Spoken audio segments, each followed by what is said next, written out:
that are no stranger to the big stage here in Akron. The two-time defending state champs in Division III, looking to become just the third team in the history of Ohio to win 3 in a row. The Waynedale Golden Bears have made it back to Canal Park, but so have the Heath Bulldogs, the number 2 team in the state. Awesome action about to go down right here on the OH Report for a trip into the Division III state finals. The Bulldogs and Golden Bears collide next.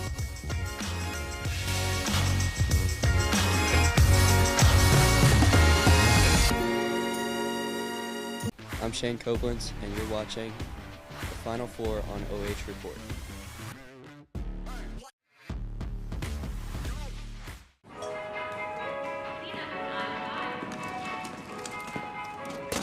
Here we go again. Trouble? Oh, this drawer just won't close. Ooh, looky who's got Lay's. Man, those little Lay's barbecuties do keep me coming back. You said that already. And I'll say it again.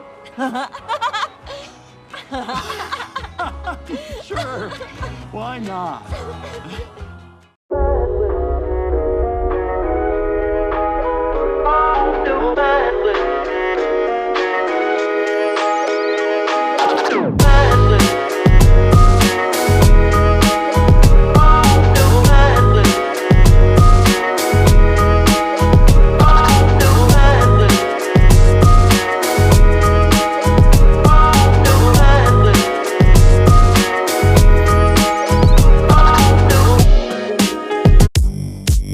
Good afternoon, everybody, and welcome inside of the 89 Homes pregame show. State semifinal baseball just about to go down right here on the OH Report.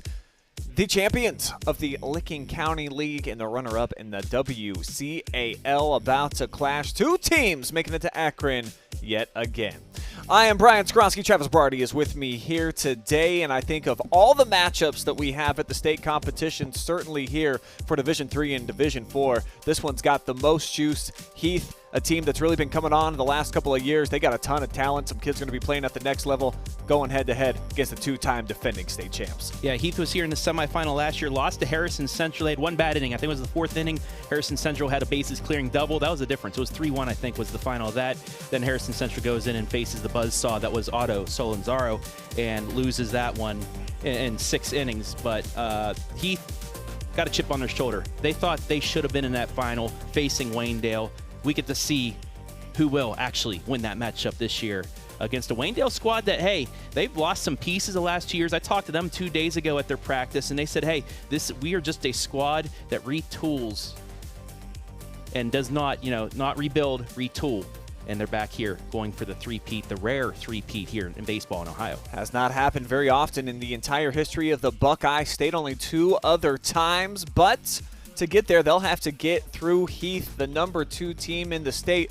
Let's dive inside of their team spotlight and show you exactly what the Dogs have done to get to this point in the season, back in Akron for a 2nd consecutive year under Tom Warren, and outright champions in a very good league. I was looking from top to bottom. I mean, you look at some of the teams that they had to get through and have not lost in a long time, Travis, way back in April, if you can even remember, buddy, and that was against a team in Newark Catholic that also made a nice tournament run. And during this streak of 11 in a row, look at what they've done during the winning streak. This may be the most dominant team heading into the Final Four in Division III. Yeah, I mean, like I said, they had unfinished business from last year, and you get a team that knew they had a chance of doing it last year and comes up short, and you have those kids back, they have that fire in them, and they've just taken it out on opponents so far, giving up only 4 runs in their last 3 games. Yeah, pretty wild what they've done so far in the tournament. And our player spotlight here today, Hayden Woodward, committed to play at the University of Findlay. This dude's unbelievable. I mean, you look at the numbers, and he's one of those versatile threats that not only does he get it done on the hill, but he's also the best hitter on the team, gets on base more than half of the time that he steps into the batter's box. 40 hits and counting here, Travis, in the state level. Yeah, look, he's on both sides, pitching and hitting. This is a guy that you need to pitch around, but he doesn't pitch around you. He gets you out.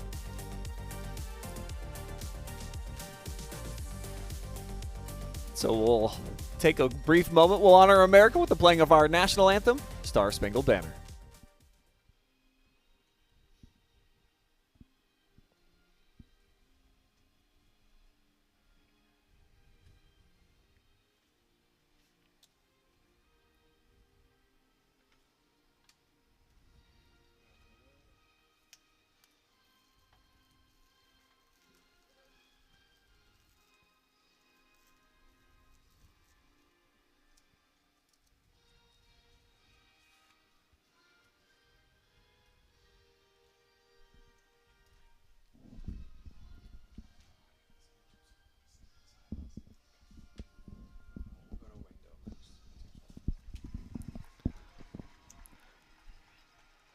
So we have honored the red, white, and blue, and we are ready for the battle of Browns here today. The Golden Bears and the Bulldogs. Which creature is going to win? We'll get to that here in a moment, but let's show you how the two-time defending state champions got back to Akron for a third straight year. They certainly needed some heroics in order to get here in the regional championship game, but during this tournament run that they've had, Travis, I mean, I said Heath might have been the most dominant team in terms of what they've done, haven't lost since April. The Golden Bears, certainly number 2 on that list. Yeah, just right off the bat, 3 of their losses. Norwayne, who made it to the regional, lost to Perry in this regional semi, and then a team named Hillsdale, who I will be calling their state semifinal next for us. So this team, you know, they have 8 losses, but they are to some very good opponents. The WCAL, do not look down on them because they have some very good baseball teams, and there is a possibility that half of the state champions could come out of that conference. Going to our player spotlight here for the Golden Bears. They've got so many guys, and we will get to many of them, but Tristan Franks, maybe the best mustache in the game absolutely. right now. And as good as he is as a hitter, 269, not bad, 28 hits, but where he really shines for this team, behind the plate, being the backstop, and no matter who is starting on the bump, you look at the 996 fielding percentage, he's only had 1 error all season at a very pivotal position. And he is the team leader at that practice. They were doing situational practice. So the coaches hit it into an area. You have runners, things like that. Had a slow start. Tristan said, everybody meet me at second base. He kind of, I wouldn't say lit into them, but he gave them a little bit of a pep talk. They came out, they were more sharp. That's the guy that everybody looks up to, especially even these coaches. He is like another coach to them. And also, I think he looks like Steve from Stranger Things. He's got the mustache, the facial. A good-looking kid out there behind home plate, and he is the leader of this squad. So he's got a little bit of a 80s look and feel to him, but certainly he is a strong-minded, strong-willed player, and as you mentioned, someone that the team looks to in their time of need when necessary. Waynedale is going to be up to bat first. They'll begin things with Tate Venables, who was the hero in their regional championship game. No question about it. He had to fill in Otto Solorzano, who you said, I mean, what a beloved kid around here. Pitched the last 2 state championship games for them. He has been lights out, but hasn't been able to go so far. Had some elbow tightness. Tate filled in after he allowed 2 runs in the opening inning. Lights out the rest of the way to get the dub. And then you could say, I guess, Waynedale was toying with Perry until that 7th inning. Blew up for 7 runs. Perry scored 1 in the bottom, but not enough as Waynedale back here. But Tate behind in the count right now, Brian, 0-2. Little rope-a-dope for him against Perry in that regional championship game. Pitchers count. It'll be fouled off here. And starting today on the mound, a gem, Riley Baum. This dude, fantastic as well in their regional championship win against Cincinnati Christian. A 2-hit shutout, struck out 4, only allowed 4 base runners the entire game. This one chopped first base side, and the play is going to be made for out number 1. That's Woodward, our player spotlight, getting over to the first for the first out here of the afternoon. Yeah, Baum was able to just get a soft little grounder to first base. Venables very late on that pitch. Easy ground out to first for out number 1. Brings up Cam Miller, the sensational newer player on the squad. Leads the team in batting average, 402 on the season, and you said he's newer. I mean, can't get much newer than a freshman out there, but comes from a long lineage, of course, of baseball players in the family, including his older brother who's going to be starting at shortstop, and Jordan Miller, I think is the best defensive player that I've personally got to watch this year. He's awesome. Yeah, he's one of those key fill-ins from the players that graduated the last couple of years, and he's one of the reasons why Waynedale is back here for a third straight time. Only 2 other teams have won 3 consecutive state championships. That's Newark Catholic in 02, 03, and 04. Yep. And then Cincinnati Elder back in 1958, 59, and 60. Miller's got some great speed out of the box, but it's handled, and the throw over to first in time. The play made by Wyatt Binkley, and quickly 2 down here for Waynedale, bringing up Shane Coblentz. He's going to be the starting pitcher on the other side here today. Yeah, Miller, or correction, Binkley, nice job. Ranging to his left, had plenty of time, squared his body up to the first baseman, and threw a dart for the second out. And we're in the time of year now where one error could be the difference in a game. So this is where you see perfect baseball, and that's why Heath is throwing Baum today. Even though he's their ace that's, thrown in the championship games, you want to get to that championship game. You're going up against a tough opponent. You do whatever you need to get to that point. Yeah, I think they made the right decision in terms of putting the guy that you're most confident in out on the bump to try to produce. This is 10th start of the season, 7-2 record so far, and a minuscule 1.3 ERA, and gets ahead yet again in the count. That's been the case so far each batter here in the opening frame. That's what you want to do, especially early. Just pepper the strike zone. If they hit it, let your defense play behind you, but if you can get some strikes, you're going to get ahead. The 1-2 way upstairs.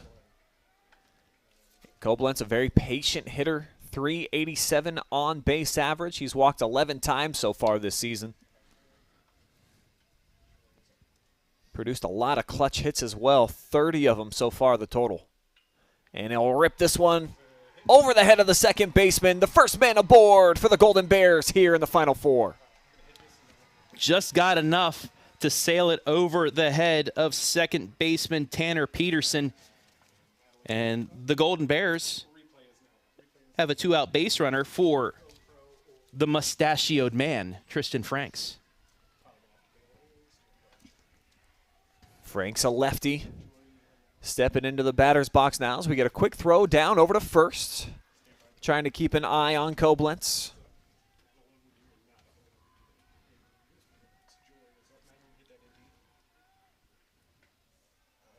Tristan, as we spotlighted in the pregame, hitting .269 on the year, 28 hits thus far. But just a strong kid, big personality. You just kind of gravitate towards him. You can tell he's that dude on this team.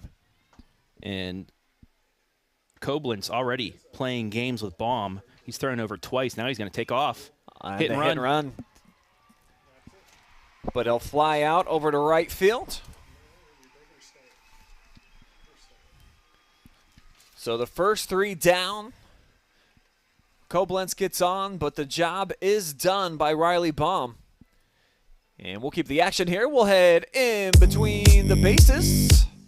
Thanks to our good friends over at 89 Homes, where they're always building homes and earning trust. We broke down the seasons for both of these 2 crews thus far, 2 of the very best in the entire area, or the entire state, I should say.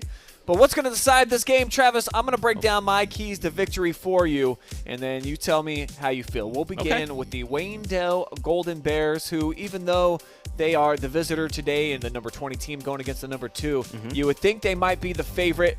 Get off to a quality start. Didn't have that in the regional final. You don't always want to have to score 7 runs in your final at-bat to win, and then you got to back up Coblentz.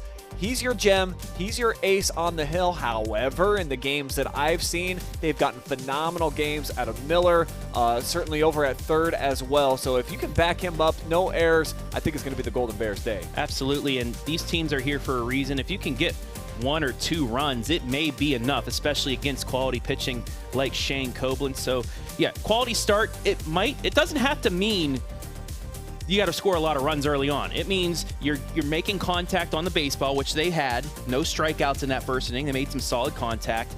And then playing good defense behind him. That's a quality start for me as well. And for the Bulldogs over on the other side, to be the best, you got to beat the best. Strike first. So I think if they can get to Shane, be the first team on the board, it's going to give them a whole bunch of confidence here, knowing, hey, not only can we compete with these guys, we can beat them. And then very similar to what we were saying about just backing up Shane, don't have any errors out here. Absolutely. You were talking about just how razor thin the difference can be. One error can lose you a ball game out here. Have a goose egg in that column, and Heath just might prove why they're the hottest team right now in the state. Keep the fire engine burning. I like them all. Starting things off here will be Connor Corbett. Connor in left field today and a gaudy average. And as an entire unit, this team may be the best hitting baseball team that I'm going to get the opportunity to cover. 342 average, but Travis, what blows you away is as a team, 456 OBP. Yeah, you know me. They take pitches outside of the zone. They don't swing outside of the zone. But you're going to go against a Coblentz that just, you saw he blew it by him there for that first pitch. But these are the pitches that you have to take, those curveballs that are down in the dirt. If they can stay patient, get a couple runners on, especially with no or one out, that's when you put the pressure on. 2-1 pitch from Shane. A little low, trying to burn it on the inside corner. Yeah, I think he's just running at about 150 miles an hour right now. The nerves, I won't even say nerves, but the excitement right now. He's trying to throw it at 85, 90 miles an hour when he doesn't have to. And it's a leadoff walk. 5-pitch walk. And a lot of emotion you see being shown here by Connor, trying to get the dugout juiced up as if they needed any extra. Everybody up on the rail right now for the Bulldogs, trying to get something going here to start off the game, which I do think, certainly as I put in my keys to victory, could be a pivotal point in the ball game if they can get out in front. First pitch to the number 2 hitter, Tanner Patterson, starting at second base and a .333 average. 5 out of 6 pitches have been balls for Coblentz so far. Deals this one, but it's shot out to left. Oof. Just a little bit outside of the chalk. This was close to being extras. Yeah, that could have been very dangerous for the Golden Bears, but it just tailed foul. And the funny thing is the wind's gently blowing inward towards the field of play. Didn't blow it enough to get inside the line, though. It's 1-1. Coblentz checks in on Corbett over at first. And now ball 2. So 6 of the first 8 pitches thus far from Shane Coblentz have been via the ball. Runner goes, hit and run. Including the walk here to open up this bottom half of the inning. Only 21 bases on balls issued by Coblentz all year, and this is his 15th appearance. Yeah, it might be just a little bit of those state Final Four nerves. You're playing in a minor league park, a little bit different atmosphere. But it seems like he's starting to calm down now as he's thrown a couple strikes in a row. Patterson barely connecting on that one. Foul tip will keep the AB alive. And this could be something else for Heath. You want to strike while the iron is hot right now, because if once Shane calms down and gets into his groove, it's going to be really hard to get base runners. The 2-2 runner takes off. That's going to be a double play. Oh, wow. Perfect for Waynedale. What a play by the shortstop. And just nowhere to go, of course, for Corbett. So 1 swing, 2 down here for the Golden Bears. The hit and run giveth, and the hit and run taketh away.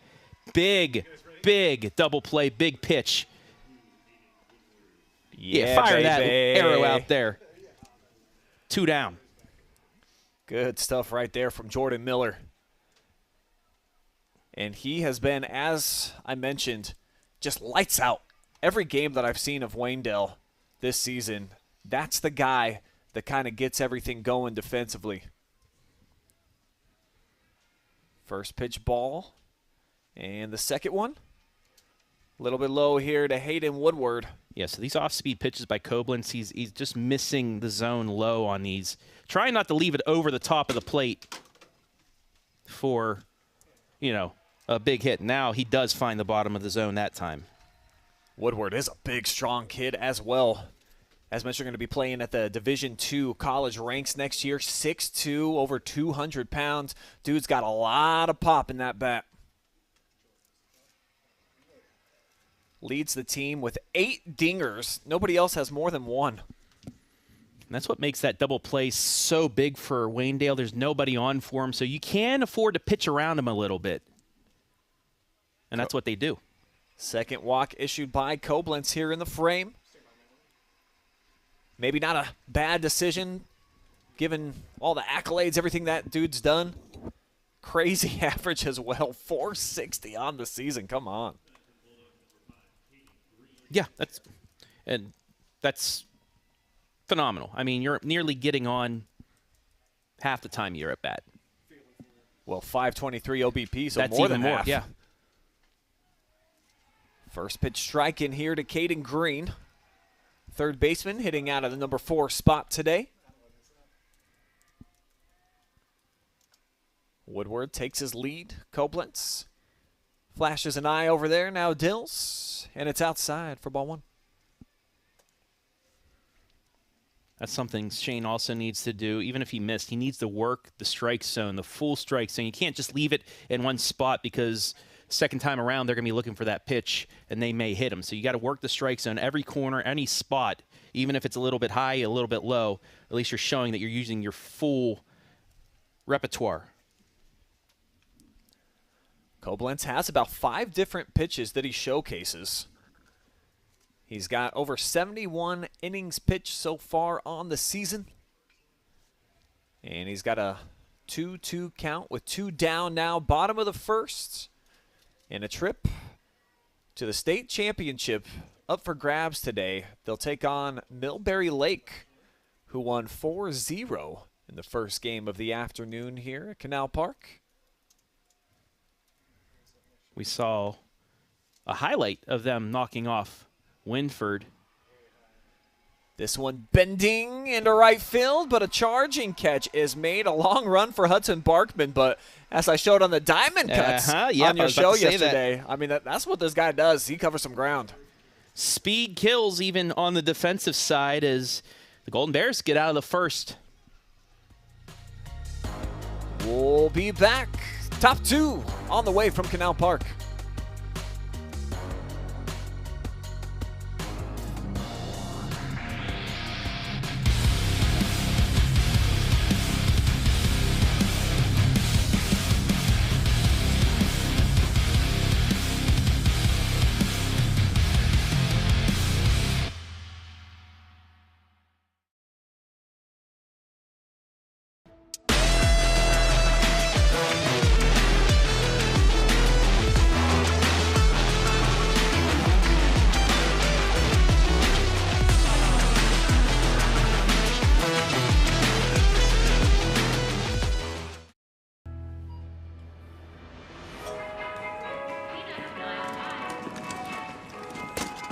Here we go again.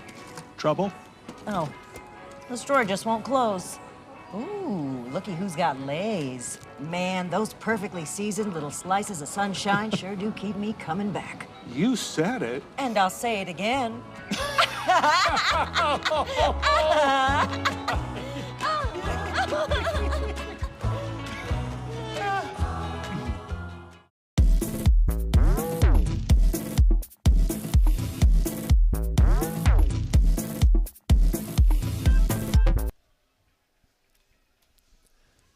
Top of the second here at Canal Park. And this is Otto Solorzano being the DH here today. And Otto, as I mentioned, he's been basically their ace the last 2+ seasons. Back-to-back state championship pitcher. However, some elbow problems have kept him out of the lineup. And quick at bat here. 1 down on the play made on the chopper to short. It got him off the end of the bat with the off speed. Chopped right back to Baum for the first out and bring up Braden Steiner. Braden hitting .247 so far this year. He's been a rock over at third base. Takes a hard cut and misses here. The first offering from Riley Baum. Now 60 innings pitched on his campaign. Only given up 11 earned runs all year. And 75 Ks to start the day. A little bit of strikeouts, a little bit of letting your defense play behind you. And shows with the numbers. And then he has a nice little fastball there, too. 88 miles an hour on the gun there. Does well to keep it up in the zone 2. Forcing hitters to try to catch up outside of the strike zone. And Steiner. That's going to make it back into the stands. Oh, nice catch. Yeah, check this out on the replay. Boom.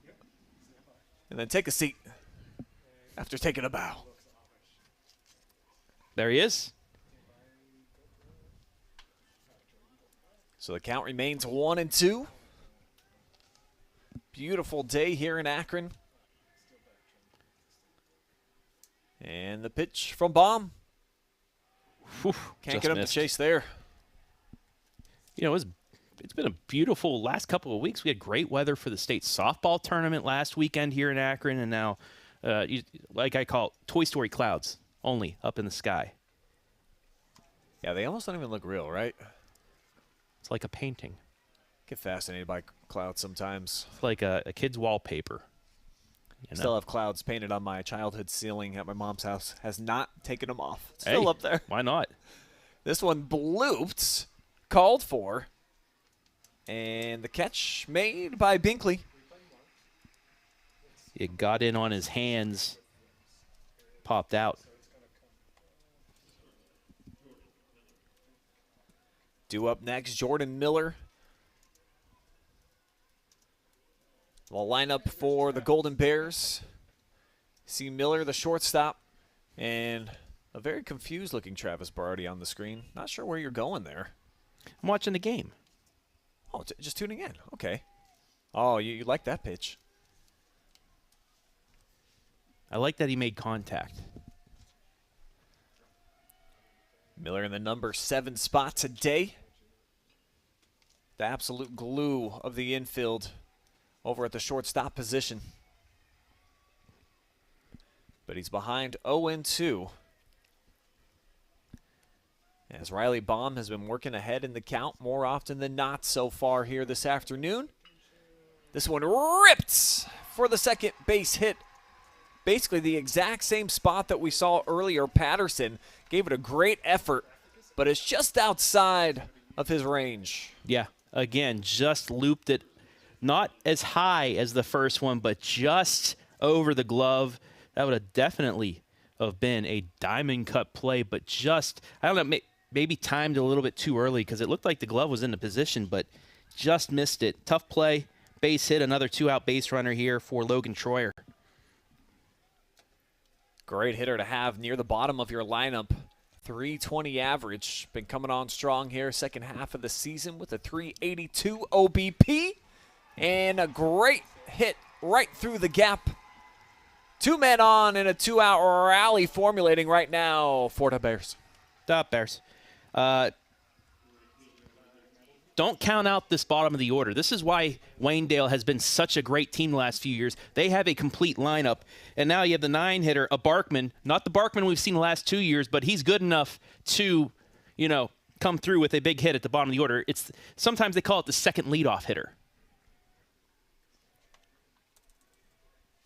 It's not only just putting your worst hitter down there. It's putting a hitter that can, you know, start a rally for you with nobody out, maybe late in the, you know, in the third inning or something like that. And we've seen out in right field just how much speed Hudson Barkman has. So any contact, you expect this guy to give it a run down that first base line. As he fouls off the first pitch. 3 hits now for Waynedale. And no 0-1. So again, that's something that Waynedale can do, is get into the pitcher's mind, lead off, make him throw over a couple times, because then he puts his mind more or a little bit on that runner, and might leave it over the plate for a hit. The gamesmanship when you start getting into the tournament, it's slightly different than the regular season. And this one ripped right up the middle. This will score at least one. It's into the gap, heading towards the wall. 2 Waynedale Golden Bears will score on the double. The number 9 hitter, Barkman, comes through. Second leadoff hitter, Brian. 2 out, 3 straight hits, and the Golden Bears on top here in this state semi. Huge for them to get some run support early for Shane Coblentz, who so far has not allowed a hit. And that's big time right there. Bottom of the order. We were just talking about how sometimes that's your second leadoff hitter type of situation. And Barkman, we know that name around the Apple Creek area, continuing the legacy. Man, Big Brother's got to be happy right now. That is huge for the Golden Bears. Back to the top of the order. Venables going to end the frame, but the damage done. 2 put on the board here by the Golden Bears. Hudson Barkman with the 2 RBI double gives Waynedale the lead heading into the bottom of the second.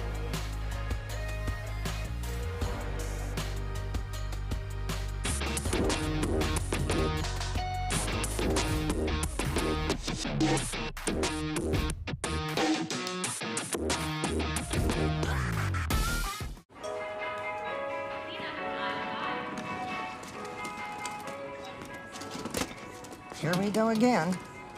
What? Oh, this drawer just won't close. Ooh, looky who's got Lay's. Man, those Lay's sour cream and Yum-Yums just keep me coming back. You keep saying that. And I'll say it again.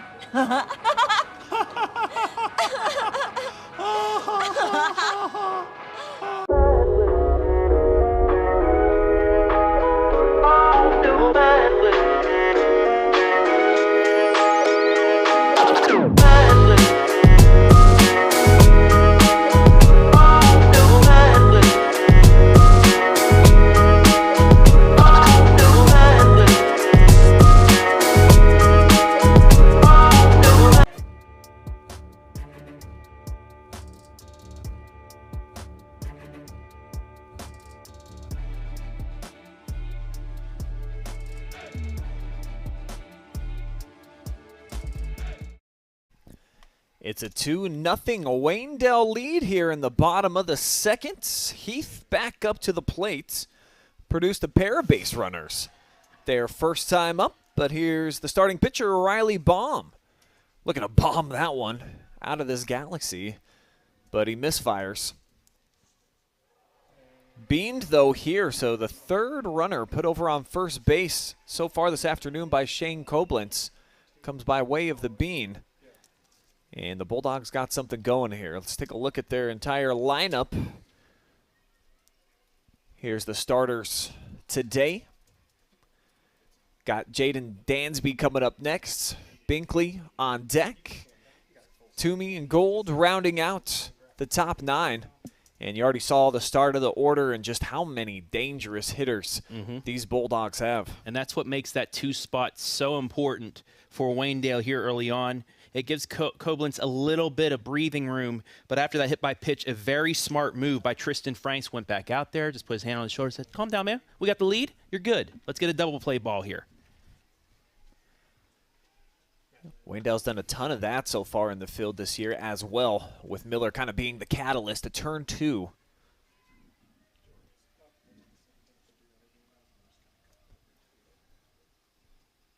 Mini lead taken off of first.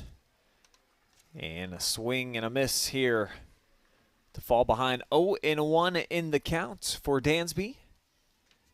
Playing designated hitter today, filling in for Preston DeVito, starting over in right. And that one blown by him as well. Coblentz reaching back for an 88 mile per hour. That's going back to the future, my friend. Whew. The junior filling in. You know, you had, what was it, Barkman last year was the number 1 pitcher. Then you had Otto, so he was in a fill-in role, but he's taken that starting role over. Strike him out, throw him out. Safe in there. Over to second goes Baum. But he gets the strikeout for out number 1. a big K. And honestly, I think if Jordan Miller is able to hold the tag on, he might have slid past the base, but I think he was unable to keep the tag on. Kind of held him Runner up. was able to get back to the base, but nonetheless, one down after the K. And it certainly feels now like Coblentz is starting to find his groove, his zone. He's got the fastball reaching the upper 80s right now. And he dusts the first one past Wyatt Binkley. And now you see he's starting to find those corners as well. So that's taken for strike 2. And like I said, you got to get to him early before he settles in because he can do this. Torching the radar gun for 90 on that last one. And the old fastball again. 3 pitches, sayonara. Sets him down. 2 strikeouts here in the bottom of the second. Good morning, good afternoon, good night. 2 down, back-to-back Ks for the junior. That'll bring up Connor Toomey, starting center fielder today. And just really nowhere in this lineup that you can look at, very similar to Waynedale, and say, okay, you know, we've got a good chance to get a few outs here. 323 average. And a kid that gets on first base more often than not. Takes a crack at this one, 92 miles per hour on the gun there. The fastest pitch so far delivered by Coblentz. And like I said, he'll be back next year. Waynedale, once again. They got a lot of dudes coming back. Yeah. This was kind of the question mark this year for Waynedale's. Like, can they have enough to get in there and repeat? As that's just a little bit inside, but it's Waynedale. They're like, hey, we've been there. We like getting back there. We're just going to get better throughout the season. They took some lumps early on, but it's how you finish, not how you start. And if you take away that glorified scrimmage loss against Worcester, a Division I opponent, just last week, it's really an 11-game winning streak right now for the Golden Bears. So you look on the other side, and Heath's got a 12-game win streak going. The 2 hottest teams in the state in Division III meeting here in Akron today. Obviously, something's got to give, but for Waynedale, they have saved their best for last. Played some quality competition. The WCAL loaded, as is that Licking Valley League. So these are 2 teams that they've seen a lot of quality baseball players and overall rosters, and that's why they've landed here at Canal Park. Though another walk here, the 3rd, and if you count the hit by pitch, actually the 4th so far by Coblentz. Very uncharacteristic for him. Yeah, a couple of those pitches he just missed on the inside and outside corner. Great job by Toomey to work the count. Like I said, stay inside the zone. Nothing was in the zone. He gets on base, brings up the 9-hitter. This is a big at-bat right here because Coblentz would love to get this 9-hitter out and reset with the top of the order in the next inning. As Paul Gould takes a first pitch strike. Now he's seen it. 13 hits on the season for Paul.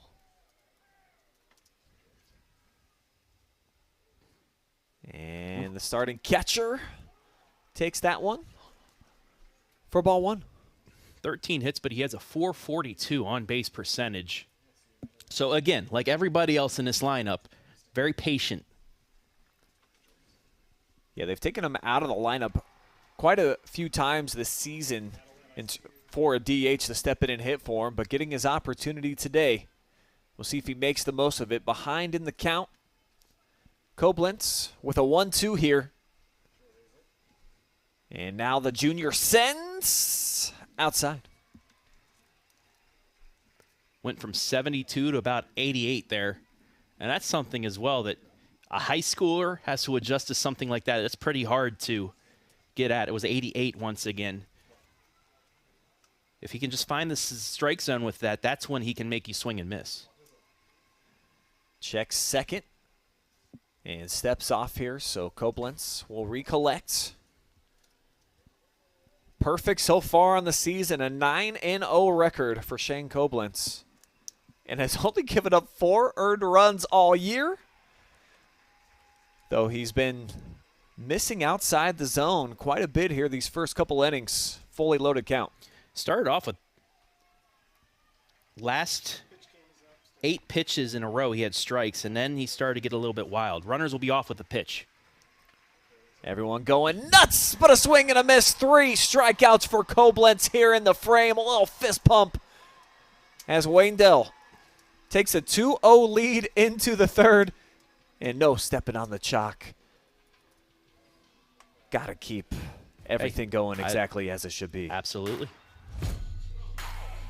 Hello, my name's Tristan Franks, and you're watching the Final Four on the OH Report.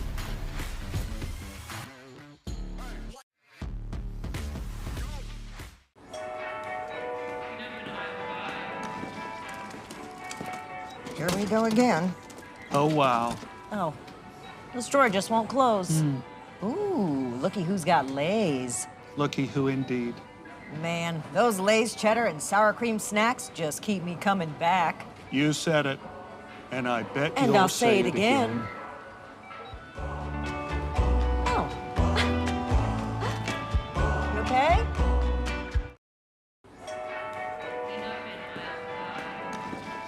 Here we go again. Oh, this drawer just won't close. Ooh, looky who's got Lay's. Man, those delicious Lay's dill pickle just keep me coming back. I said those delicious Lay's dill pickle just keep me coming back. Delicious.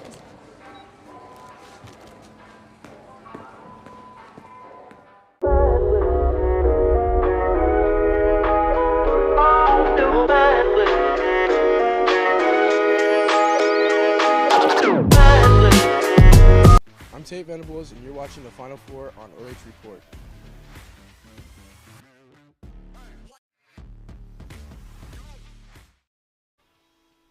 We've got some Renegade viewers here just outside of Canal Park. I don't know that he paid for a ticket dangling up there on that high wire, but probably a great view for that pigeon here in downtown Akron. Isn't that pigeon from that commercial? Oh, Guy, I thought he was a has the famous voice looking of guy. the Bob's Burger voice. That guy, I think it's him, from a company that does not sponsor. So I will not mention their name, but you know who I'm talking about. I know exactly Yeah. who you're talking about. I'm Brian Skoronsky. He's Travis Berardi, and this is the state semifinals going down right now on the OH Report. And this is Cam Miller, stud freshman, his second AB. Grounded out to short. You see the first time up today, but normally the most sure-handed hitter on the club gets on base more than half the time. Cracks this one third base side. Backhanded play made, but the throw actually will beat him in time. Wow. What a phenomenal piece of defense from Binkley. So one of your best defenders plays the shortstop position, a backhand. It's a good thing it didn't touch the glove of the third baseman because that's probably going to roll away and be an infield single, but he had the presence of mind to read the ball underneath his third baseman's glove, backhand, group himself, and then throw a bullet to first for the out. Gets us to Coblentz. Singled his first time up today. And he's just such a cool customer. Love talking to Shane Coblentz, everything that he brings to the table. Obviously, he's a very gifted pitcher. Exquisite batter. Just overall, an awesome dynamic piece to have on the roster no matter where you put him on the field. Mm-hmm.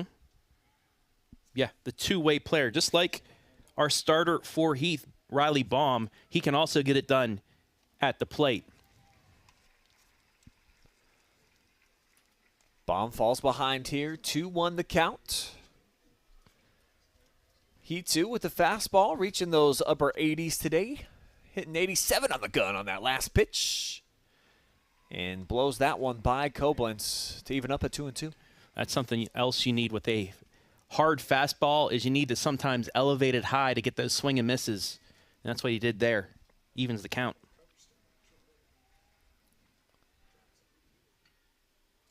This one slicing and caught by the first baseman. Well done. As Woodward accounts for out number 2. Saw a quick video picture of Coach Doc there.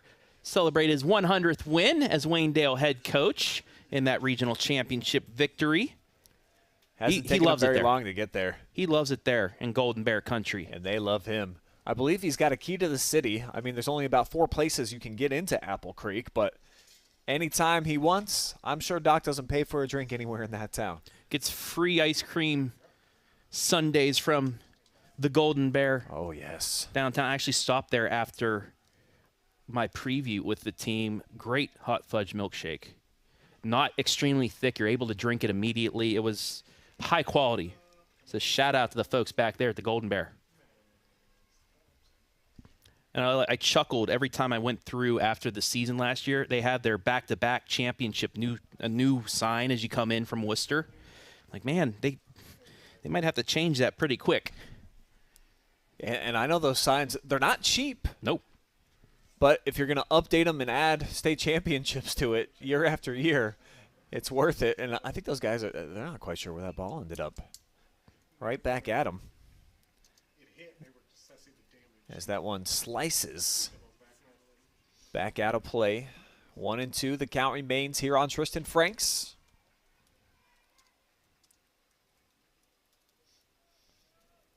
Tristan ended the first inning.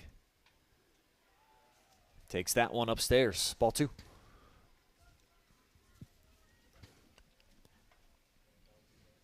Only 13 RBI, but he has scored 17 runs. And that, again, tells you the whole lineup can produce. When you account for 30 of your team's runs, it's pretty good. That's why you're in the middle of the order. Franks now with a full count. Looking to spark another 2-out rally like the Bears did in the top half of the second. Right back at the pitcher, knocked down by Baum. And I'll underhand it over to Woodward for out number 3.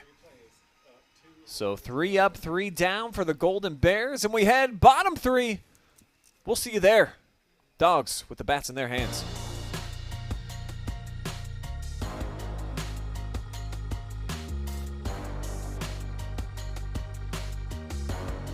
Hello, my name's Tristan Franks, and you're watching the Final Four on the OH Report.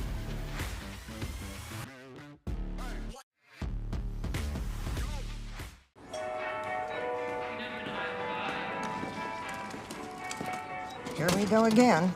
Oh, wow. Oh, the store just won't close. Ooh, looky who's got Lay's. Looky who indeed.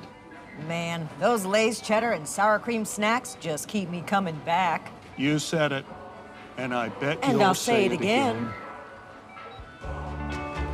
Oh. You okay?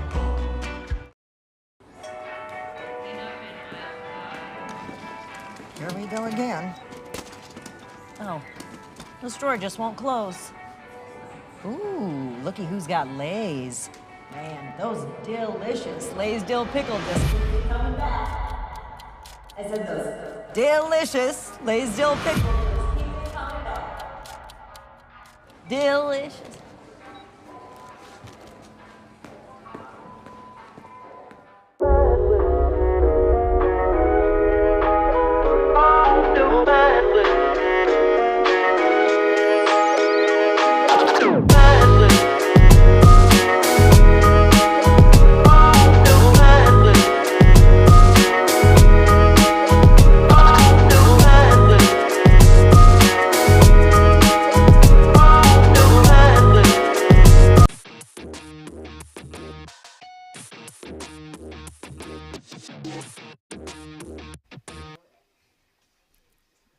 First pitch, bottom half of the third.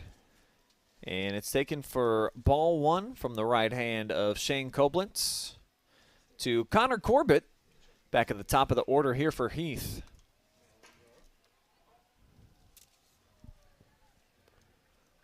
Walked on a 3-1 count to start things off, but then was doubled off on a hit and run that was lined out to second base. Takes that one wide as well. And as you can see here in the replay, Franks is holding the glove there, trying to get the call, but just gets outside of the black. Going down, dropping basically to a knee to get a cut on that one to even up the count at 2-2. And that's what can make a slider so lethal, is it can drop off the face of the earth And if it's close enough to the knees, all it has to do is at the front of the plate, it's where the ball is placed. So it can be at your knees at the front of the plate and not at the back. It's a strike. And the payoff pitch in there, strike 3 for Coblentz. He's got 4 Ks so far now on the resume.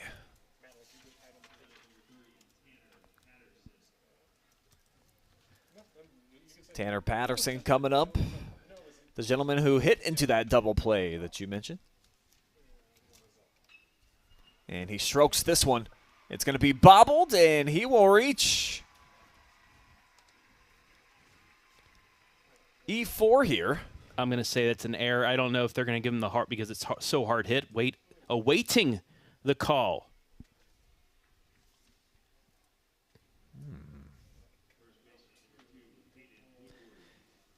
Still haven't put it up there. I'd say that's an error. Yeah, because it was hit he right had at it. McLaughlin. Yeah, he had it, but then tripped and bobbled. He would have gotten him out. So I'm going to say that would be an error. Yeah, it hasn't been registered as a hit or an error yet here in the ballpark. And here's Hayden Woodward, the most dangerous hitter in the Bulldogs lineup basically all season. I mean, this dude, he hits for power, he hits for average. The official OHSAA rulers said that is an error.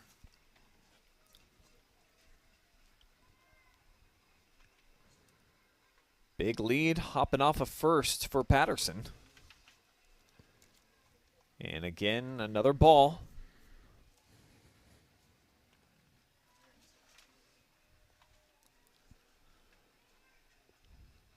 Pitch well upstairs, and very clearly Coblentz not really playing games here when Woodward's at the plate. He's not going to give him anything to really feast on. And it's smart, especially with one out. Now, with no outs and a runner on, you're probably going to have to go at him. But with one out, you can play a little bit around. And he'll miss with that one as well, so a 4-pitch walk. Second time today that Woodward's reached via the walk. And that'll bring up Caden Green. 2 ducks floating around on the pond and 30 ribbies on the season for Caden. That's a guy that you can typically rely on when you've got runners in scoring position. And that's why you have Coach Doc out there talking with his squad right now. Hey, this is what we're going to do. We're up 2-0. Ball hitting to the outfield. Cut off, get to second base. That runner, that lead runner doesn't advance on a throw. Just, reminding his squad, telling Coblentz, hey, let your defense play behind you. Get it over the plate. Let them do their thing. And if the ball is put into play, remember what you need to do. If you're in the outfield, if you're in right field, hit your cuts. If you're a third baseman going off to the right side on a grounder, just tag the base, things like that. It's a good reminder, and it's a good way to calm down Coblentz after the error in the walk.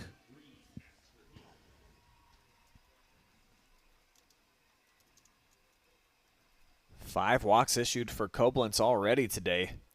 And check swing fouls off here for Green. Got out to end the first inning. Coblentz would love to get him out here as he shows bunt, pulls it back, and the throw over to second. And it allows the runner to advance over to third. That's Patterson. So you have the throw down, trying to snap throw on to get him behind the runner. The runner read it, and Patterson takes third. 11th stolen base of the season for Tanner. And now runners on the corners. First time the Bulldogs have had a base runner on third. Didn't pull back the bat in time. They did call it a strike. So it's a pitcher's count. Slapped foul will remain 0-2.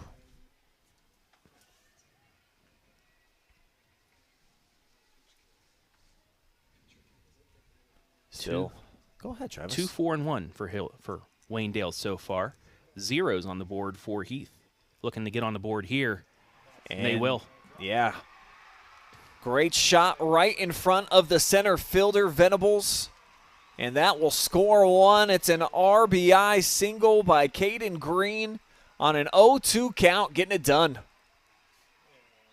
It just took it right back up the middle. A soft liner dropped in front of Venables. And Heath now tying run at second base here with one down. Figured we'd get a battle here today. Bulldogs have been playing some unbelievable baseball, and especially in the hitters lineup.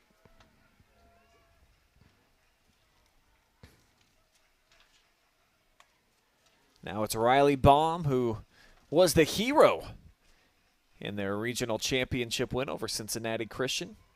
2 hits shutout, and then also supplied a pair of RBI, so half of the runs scored in the game belonged to Riley Baum as well.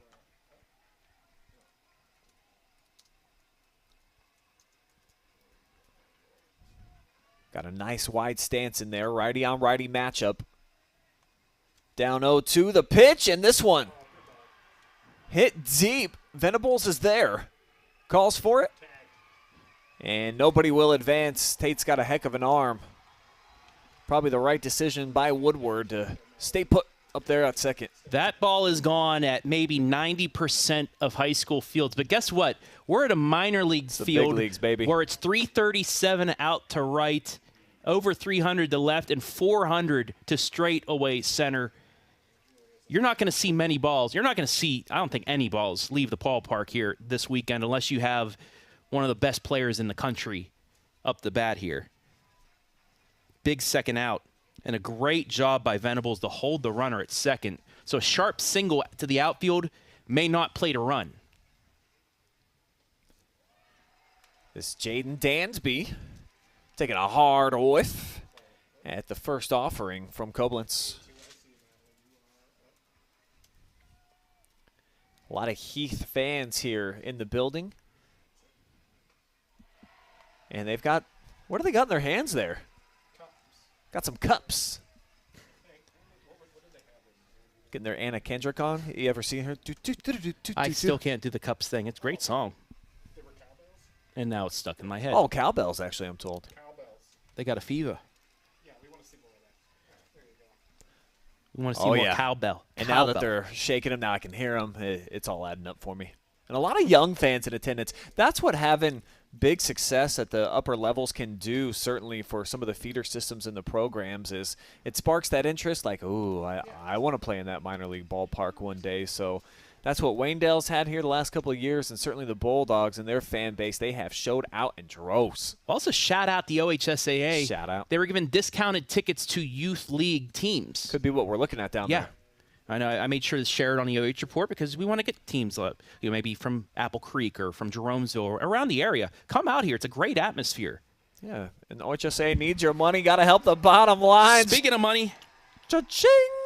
Strike 3, getting out of a bit of a jam. 2-1, though, the Dogs on the board as we head to the 4th.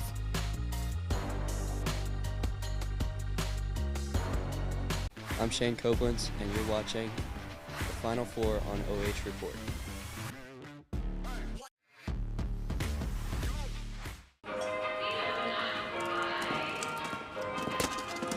Here we go again. This drawer just won't close. Ooh, looky who's got Blaze. Man, those tart little lazily moans just keep me coming back. You said it, And I'll say it again. Hi. No, I You- just... How did...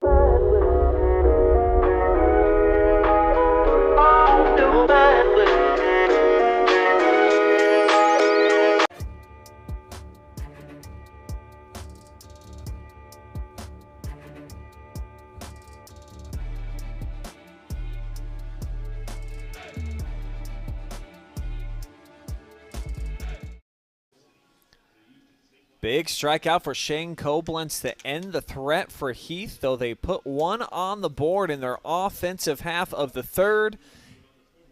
Unbelievable season for Shane Coblentz this season. I'm going to let the numbers speak for themselves. I don't even need to read these babies off. He's pitched in a lot of big-time games. He's gone against the best opponents so far this season for Waynedale, and certainly throughout the tournament. All he's done is produce, not just as a pitcher, but also a quality dude when you get him inside that batter's box as well, Travis. Yeah, like I said earlier, he's just like his opponent out on the mound. Not only will he throw some gas and get you out at the plate, but then he will make you work when he's at the plate. 0 for 1 on the day for Otto Solorzano. And tried to smack that one to the moon. Pitchers count now. And Riley Baum has been ahead a bunch so far here this afternoon. Did sit down the Waynedale Golden Bears in order last inning. Yeah, he's gotten the last 4 hitters out in a row. Make that 5. Off speed. Got him to swing through it. So Otto way out in front of that one. We'll bring up Braden Steiner, 1 down. Nobody on here in the top of the 4th. Braden searching for his 20th hit of the campaign. 386 OBP.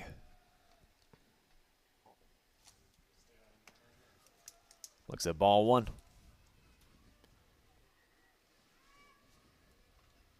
You know, when you step into that batter's box, some of those pitches that you lay off, it's tough because that thing's coming at you quick, and you have just a fraction of a second to decide, am I swinging or am I holding off? And a rare 2-0 count here for Riley Baum.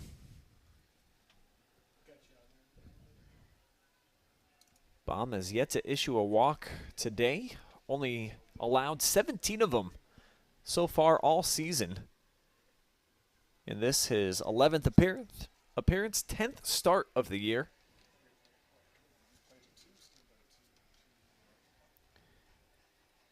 We'll see if Coach Doc gives Steiner the green light here on 3-0.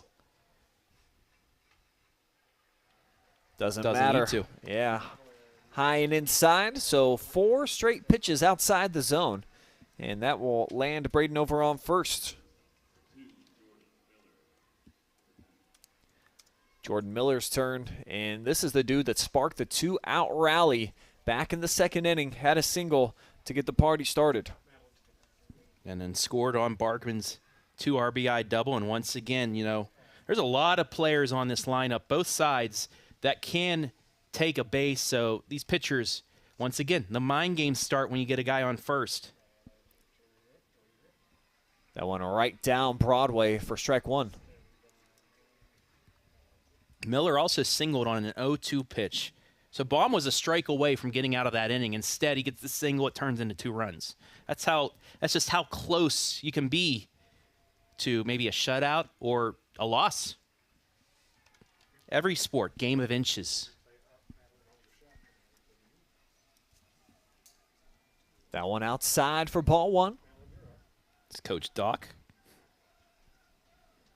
Always wandering around out there.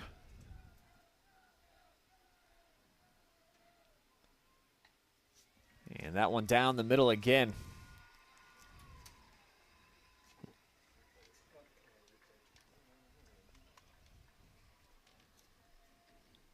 Every at-bat, very big, it seems like, at this level. Yes. I was going to say, this feels like pins and needles, even though it's only the top of the 4th.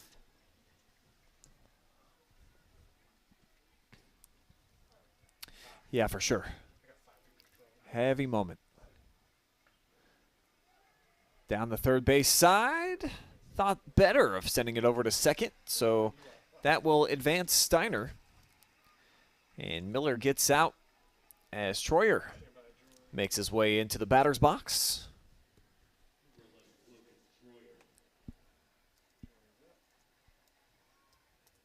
Yeah, that ball was hit soft enough that the third baseman had to charge. It would have been a tough throw across his body to get the out at second, so he gets the easy out for number 2 at first. We call those productive outs, though. It gets the runner in scoring position. Troyer has 7 ribbies so far on the year. And a runner in scoring position here with Steiner leading off a second. Would love to get that run right back.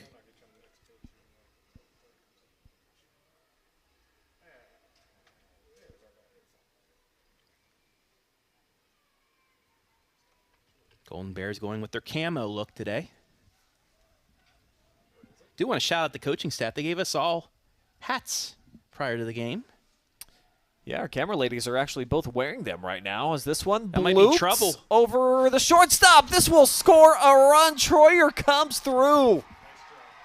Steiner with a heads-up base running maneuver. And it's 3-1 Golden Bears.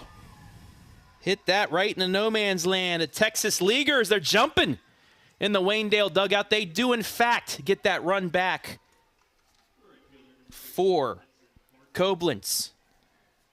And it's been the bottom of the order that's been getting it done offensively so far here for Waynedale.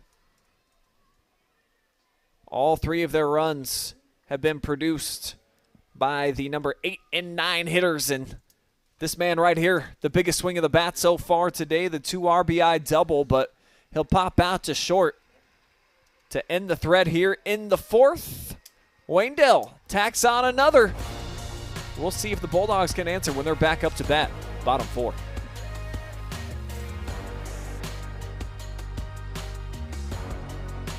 I'm Shane Coblentz, and you're watching the Final Four on OH Report.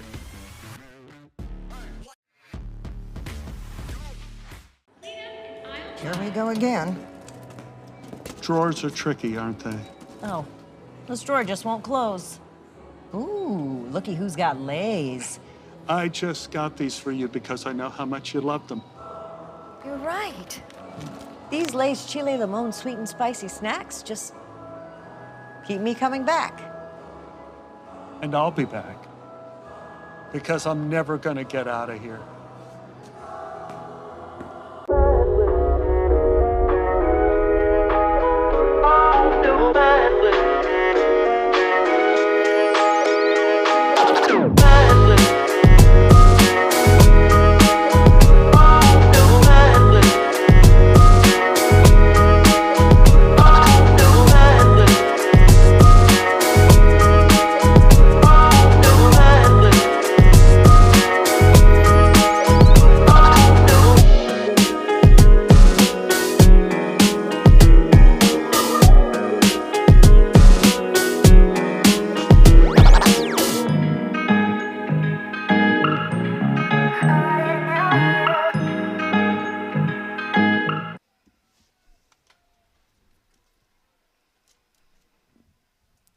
Bottom of the fourth, Bulldogs back up at the plates after Waynedale extends their lead 3-1.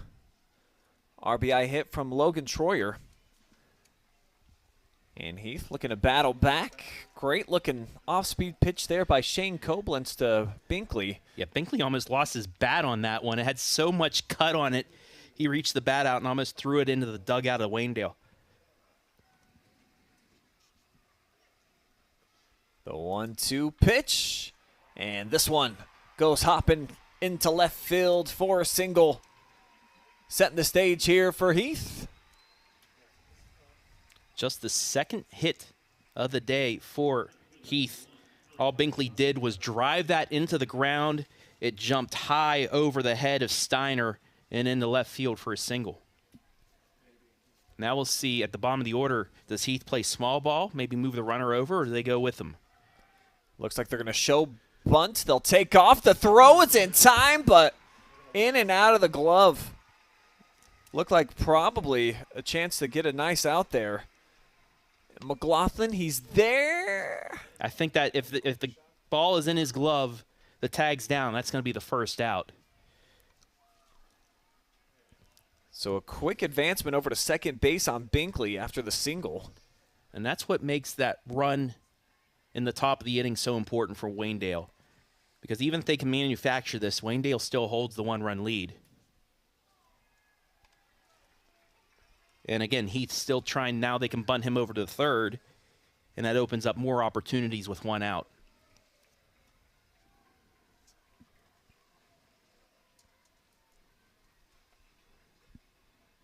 The 1-1 to Toomey shows bunt again, and this one fades foul.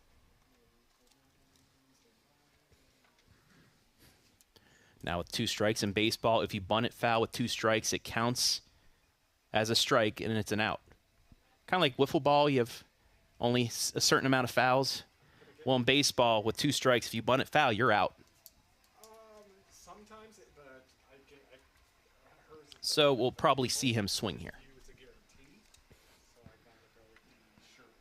Binkley takes his lead off second. The pitch, and strike 3 called. Got him looking.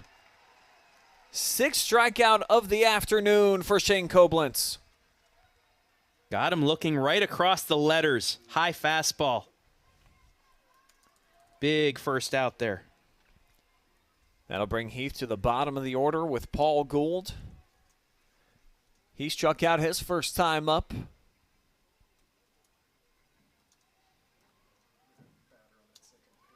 And strike 1. Coblentz working the high heat to perfection right now.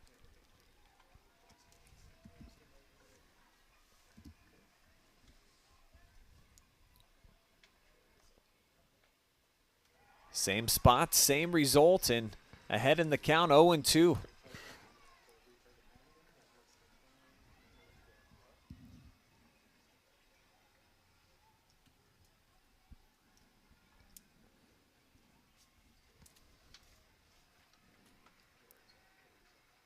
Coblentz up in the attic this time and left there by Gould. That's not a bad pitch, though, because he's climbing the ladder. Maybe he swings at it because those high pitches were called strikes earlier, but that's a good hold off by Gould.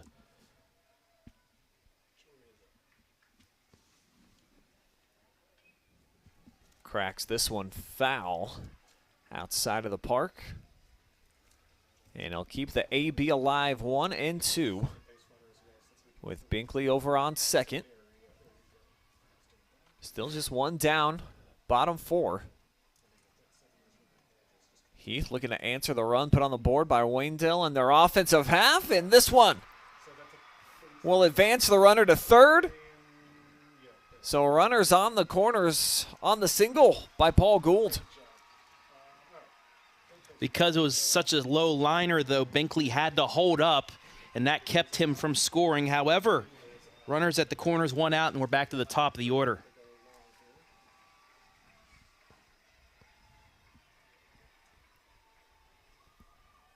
Great piece of hitting from the number 9 spot.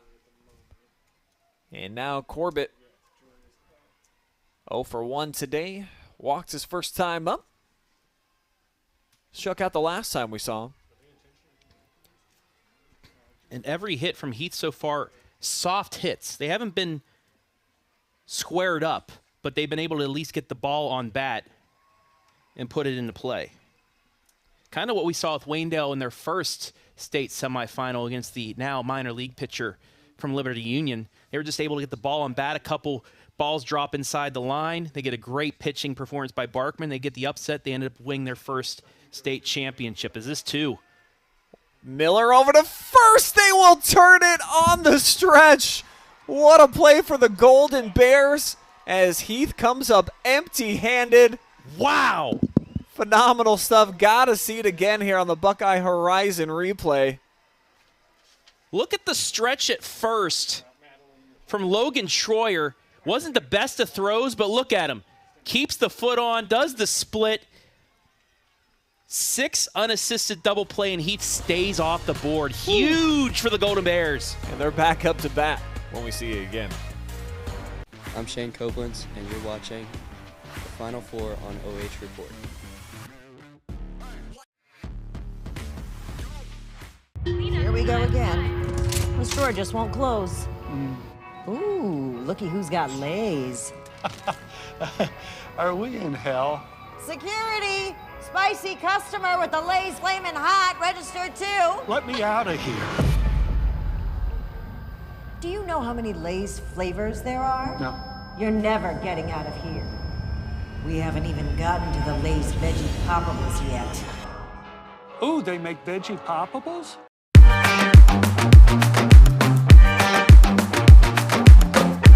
I'm Shane Coblentz, and you're watching the Final Four on OH Report.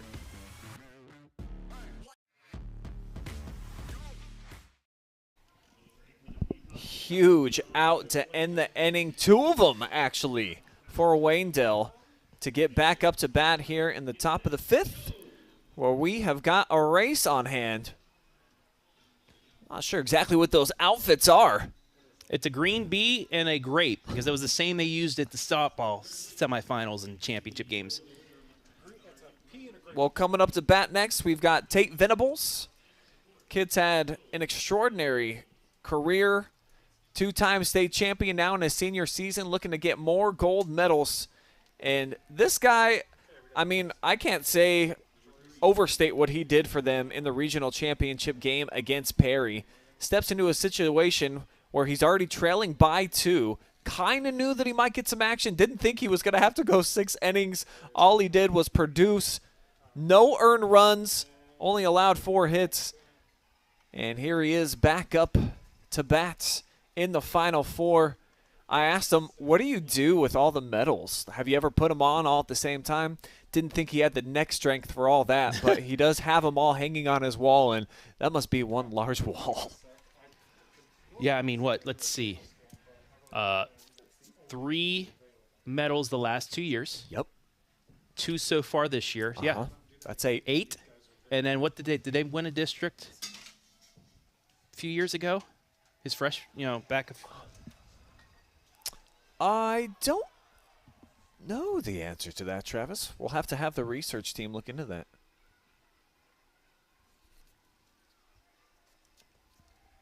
Behind in the count here, though, 1 and 2.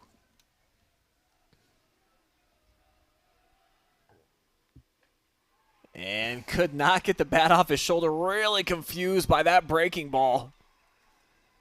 So strike 3 looking. And the second K of the afternoon produced by Riley Baum. Yeah, I got him to swing on a couple off-speed pitches early on in the count. And then gets him for strike 3. Now Cam Miller right up the gut. What a diving play. play. Wow. Tanner Patterson. Exceptional piece of defense right here. Certainly thought that we had a single up the middle on our hands. But check this out, folks. Lays out like he's belly flopping into the pool at Grandma's house. Has the wherewithal to get up and throw a strike over to Woodward. 2 down. Wow, we've been seeing some high-quality defensive plays here at Canal Park today. First pitch swinging here for Coblentz, and 1, 2, 3 again. So the top of the order. A little bit quiet so far today for Waynedale. They still lead it, though, 3-1. And we're going to keep the action here and go inside of our 5th inning stretch. Thanks to our good friends at 89 Homes, Building and Improvements.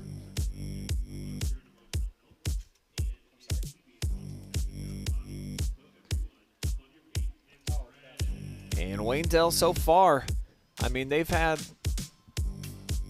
the upper hand. Should be 5-3 hits so far. Yeah, well, he's got 2 hits in that bottom of the 4th. As it's the 5th inning stretch. They're doing the stretch as well out there. And they designed this. I mean, they literally meant just to actually get up and do some stretching, right? Yeah. So that's normally what I do. I'm kind of, I got to say that the legs have been pretty sore. I've been off of running for the last few weeks, and I got in 6.5 miles the last couple of days. A little regretfully because of how I feel now, but that's only because I didn't get a run today. That's a bummer. Well, I went on a 3-mile hike. My guy. Yesterday. A beautiful day, too, yesterday through the Mohican Forest. Saw a couple waterfalls down by the creek down there. It was a nice day for that. And then was the guest MC/DJ of the Hillsdale softball alumni game, honoring their 1994 state championship team. They beat Mohawk 3-2 on an inside the park home run in the 8th inning. Wow. The catcher, her name just skips my mind, but she was at the game last night. She had the inside the park homer. That was one of the many state championships that softball from Hillsdale has. The baseball team yet to get a state title, but they'll be in our game coming up next.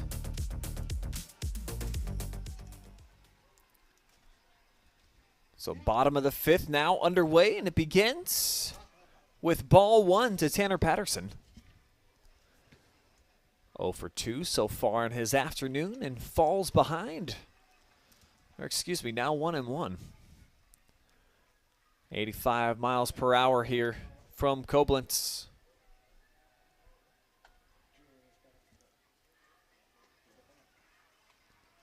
That one outside the zone as well.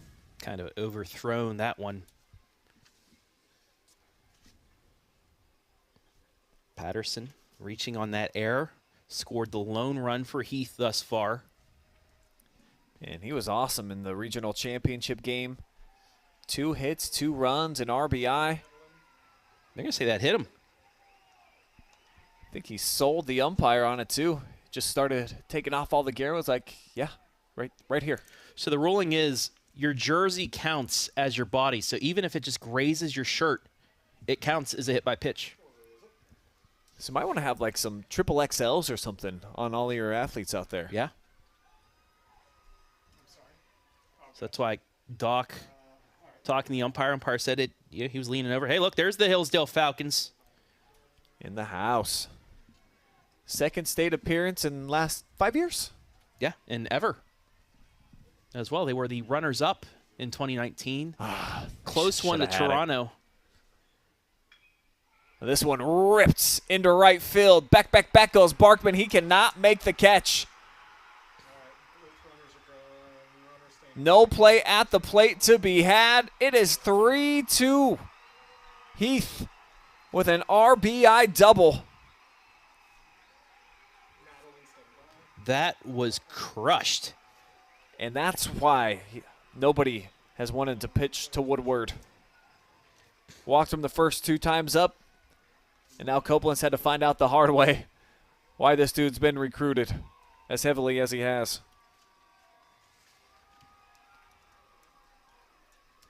So and smacks that one to right field. Like I said, if you have one out, you're able to pitch around him with a runner on first, but with nobody out, you really have to go after him. And he made him pay.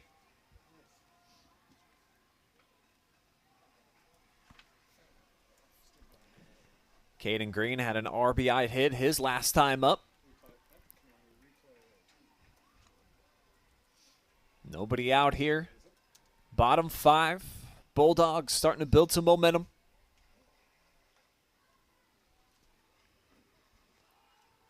And this one right through the 5-hole. Allows Woodward to advance over to 3rd.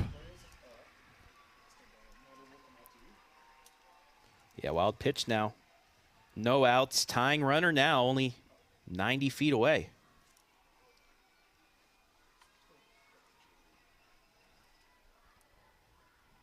This is where you need a strikeout or something on the infield.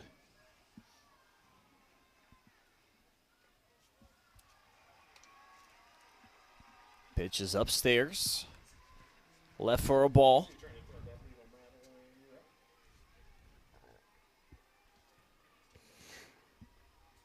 Two 1 hitters count. And that one down in the dirt. Well done by the backstop Franks.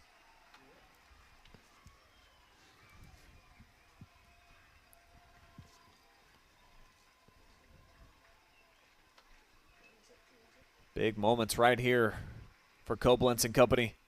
And this one heading into the gap. Barkman makes the adjustment.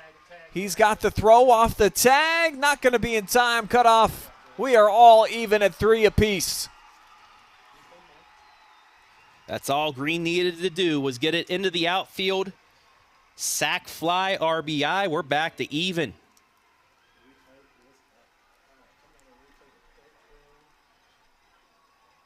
Hayden Woodward with an RBI double, followed by the sacrifice hit here by Caden Green.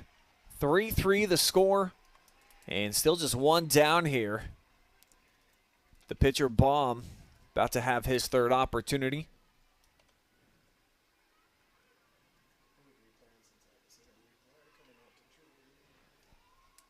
But it goes quickly, as he pops up and Franks comes out of his stance to make the grab. Did that hit the ground first? I think it did. It bounced high, so still one out.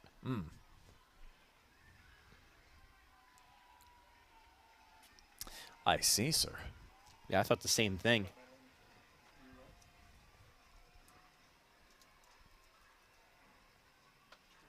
Second pitch to Baum. He squares it up. Coblentz on the run across his Great body. play. Throws a dart.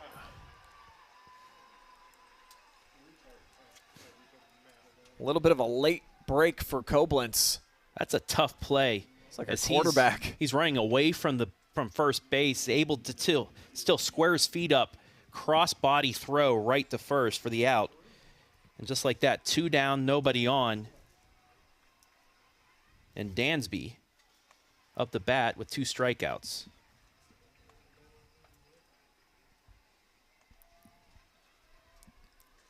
His average dipping a little bit from the 294 he began the day with.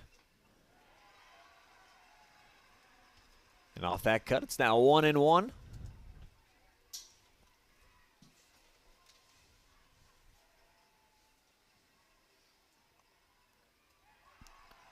Back-to-back fastballs blown by him here.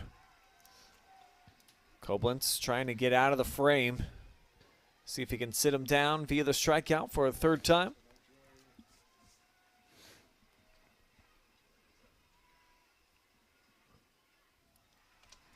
Hops in there, corralled by Franks.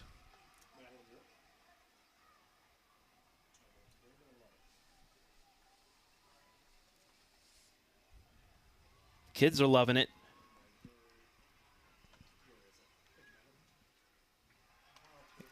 Again, way down low. And this one escapes away from Tristan. So the count is full at 3-2. Stadium, not quite full, but it's a pretty big ballpark. 86th pitch coming up here for Coblentz here in the 5th. Pretty good pitch, but it's left alone. Well, I thought it was a 3-2 count. Now it is. The fans are yelling it's ball 4-2, and now I think the third base umpire said, yeah, that's 4. Yeah, and it is. That's the right call. Okay. So we're not crazy. Another walk issued. So Shane Coblentz now.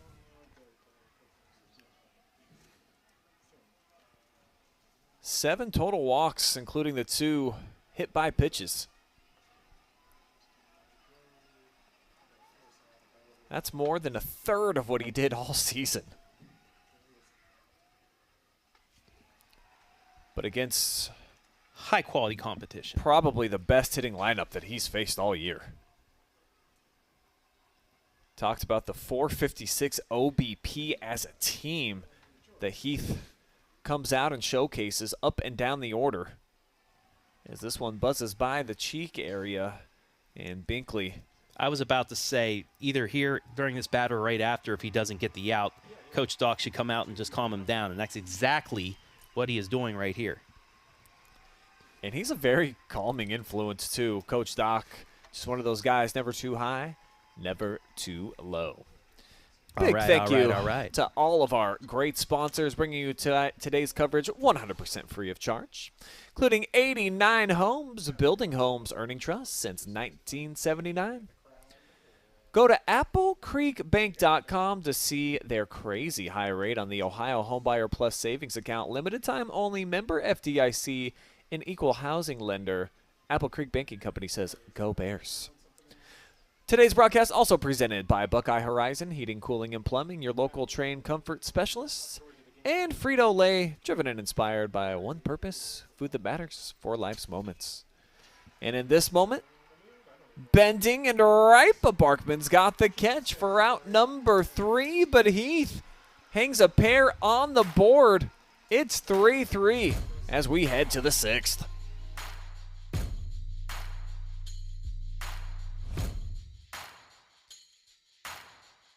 I'm Shane Coblentz, and you're watching the Final Four on OH Report.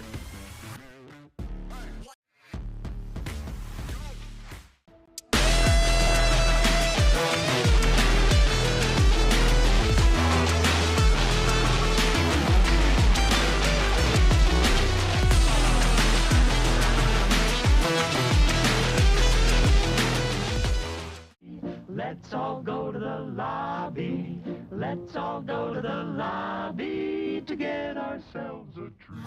Ooh, you look like you could use some Cheetos. Wait! Plenty of tasty popcorn, there we go.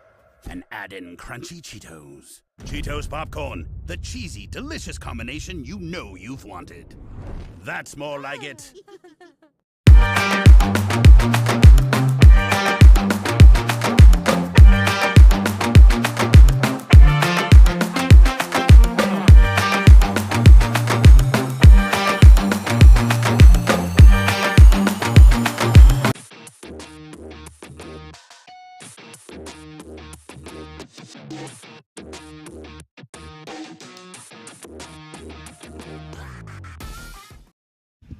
Gorgeous afternoon here at Canal Park in downtown Akron, Ohio. Site yet again for the double play state championships for high school baseball. We've got a great Division III state semifinal going down right now. The number 2 team in the state striking for 2 in their offensive half of the 5th. But now the 2-time defending state champions back up to bat. And one of their studs, Tristan Franks, looking to get his afternoon going as he begins this at-bat with a foul tip off of Riley Baum. I'm Brian Skrotsky. Travis Brardy with me on the call here this afternoon. Great baseball game going right now. Couple of great efforts on the bump. We've seen some extraordinary defensive plays as well. And obviously some clutch hitting. For Heath, it's been the meat of their order. For Waynedale, it's come at the bottom of the stack. Little variety shown here today. Baum only at 64 pitches so far here into the 6th inning. Very efficient. Now the limit, I believe, is 125. 125 is limit, as you see heading out to the bullpen is Tate Venables. They will call time because they can't keep the players out in the bullpen like they do in minor league baseball because there are multiple, positions and things like that. So they allow you to run out to the pen to warm up. And in a tie game, Tate probably the guy that you want heading out there for Waynedale. However, you start potentially thinking about if they can get some runs here as Frank smacks this one to left, but a diving catch is made. Whoa, what a play right there. Connor Corbett. Hello. Sinking on him. Dove just to make sure he had a good catch of the ball.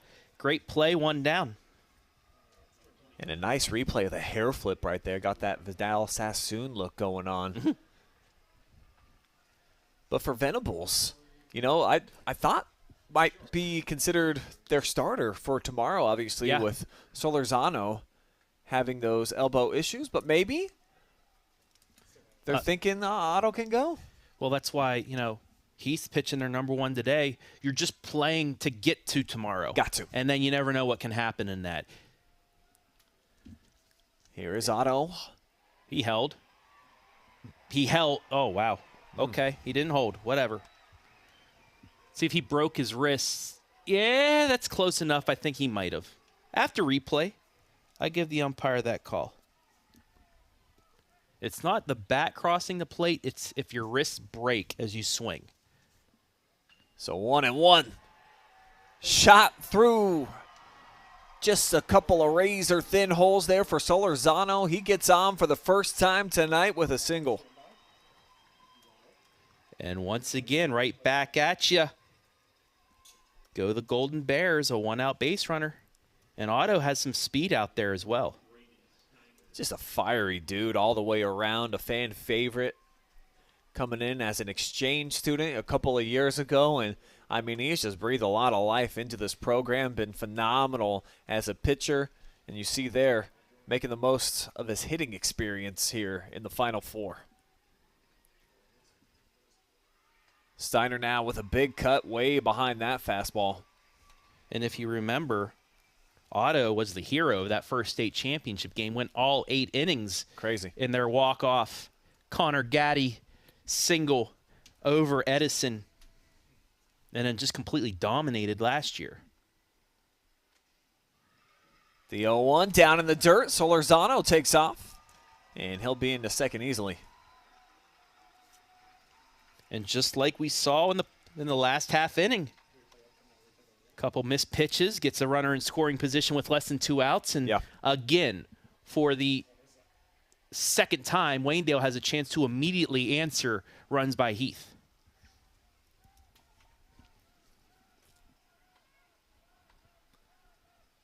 Big at bat right here for Steiner.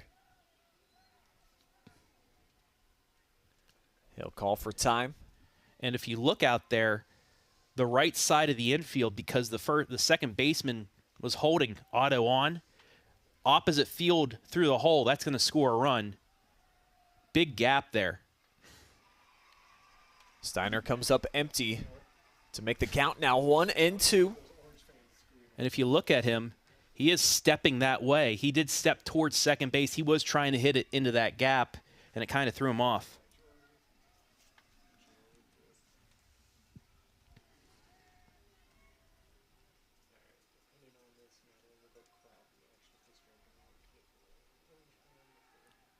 Spin and look over at second base after a long pause on the bump there from Baum.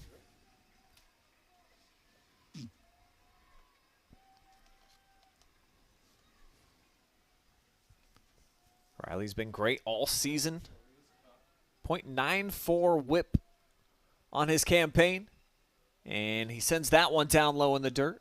And trying to maybe bait Otto and to take it off there. Paul Gould left it for a half second. Well, it could have been like earlier in the game where Franks threw it down to second and the runner just took off for third. He was trying to bait that throw to second so he can take off and try and get an extra base to put him in a scoring position at third. Counts now even at 2-2. One down, Solorzano over on second, and this one ripped into left. That'll be a base hit. Runners now on the corners. And that's going to allow the runner to get the second. How about it? So the bad throw, and now there's 2 runners in scoring position. This dude's fired up. And honestly, on that may be ruled an error on Heath to allow the runner to get the second, and now we will have a powwow for Heath as Jordan Miller, who opened that second inning up with that 2-out single, will be coming to the plate. This has been the deadliest part of the order on the way here for Apple Creek. Waynedale, Miller, Troyer, and Barkman have all been able to produce so far. Of the 7 hits that the Golden Bears have, 4 of them have come here from the bottom of the order. And it's just one of those type of teams, and you almost want to call them a dynasty, where you just, in the regional championship game, even though they entered that 7th inning down 2-1, there was no, they just felt like, yeah, well, of course we're gonna get it done. As long as we've got an at-bat left. And that's kind of feels like that's what's going on here. Heath, by their same regard, probably all the winning that they've done this season, the 12 consecutive, and as dominant as they've been. They're going to intentionally walk Miller to load the bases for Troyer, who's 2 for 2. Come on. What a spot here. And that just gives Troyer confidence, too. They're going to pitch around him to get to me. Yeah, Troyer had an RBI single his last time up.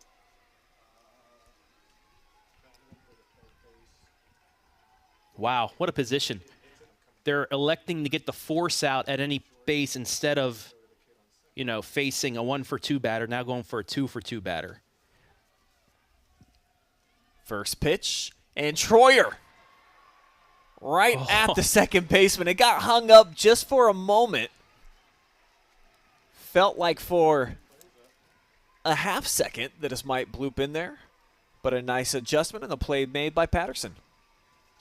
Got an in on his hands. If he barrels that up just a little bit, that drops and scores a run. But now it's going to come down to Barkman once again with 2 out. He had that 2 RBI single with 2 out back in the 2nd inning.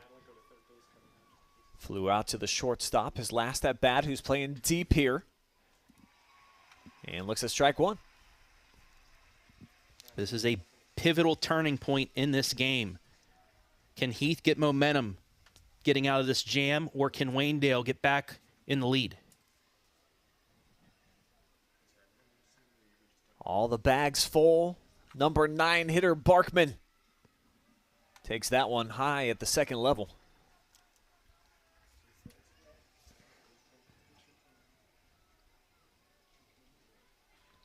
Gives you a little bit of butterflies just watching these key pivotal moments anytime you get to this stage in the season. Can't even imagine what these athletes feel. The least this does, though, for Waynedale is the top of the order will be due up in the top of the 7th if Barkman can't reach.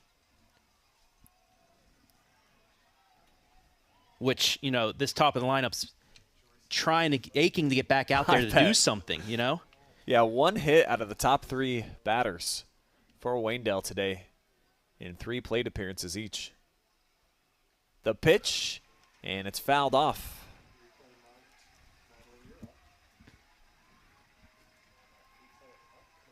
So this is now where Barkman has to battle. You can't swing at these pitches out of the zone. You have to be selective. You have to swing at those pitches in the zone. Don't strike out on a pitch way outside. The electricity, energy in the building starting to pick up. A lot of fans making some consistent noise out there as the pitch, it's smoked a mile high and taken into the bleachers. Close enough for him to just a defensive swing, and he's able to get it out of play. New life.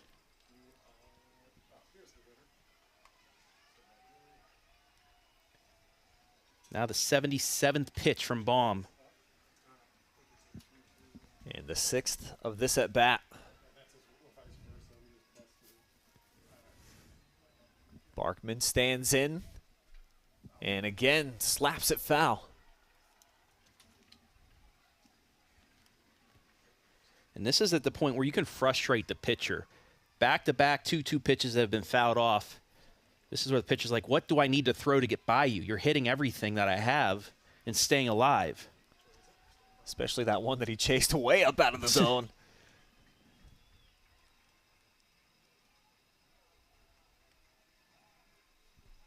Here comes Baum, sends it in there, and he got him on the breaking ball. Strike 3, one of the few strikeouts he's had tonight, his 3rd, but it comes in the biggest moment so far with the bases juiced. So Heath gets out of a jam. They'll try to take the lead. Bottom 6 when we return.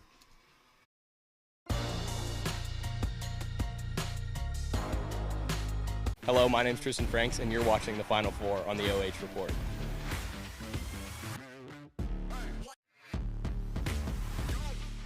Here we go again. This drawer just won't close. Ooh, looky who's got lays. Are we in hell? Security! Spicy customer with the Lay's Flamin' Hot registered too. Let me out of here. Do you know how many Lay's flavors there are? No. You're never getting out of here. We haven't even gotten to the Lay's Veggie Poppables yet.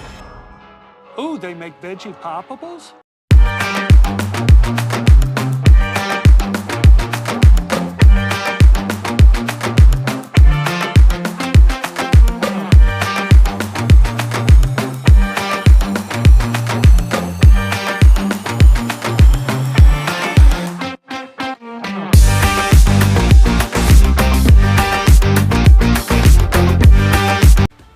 I'm Coach Dougherty, and you're watching the Final Four on the OH Report.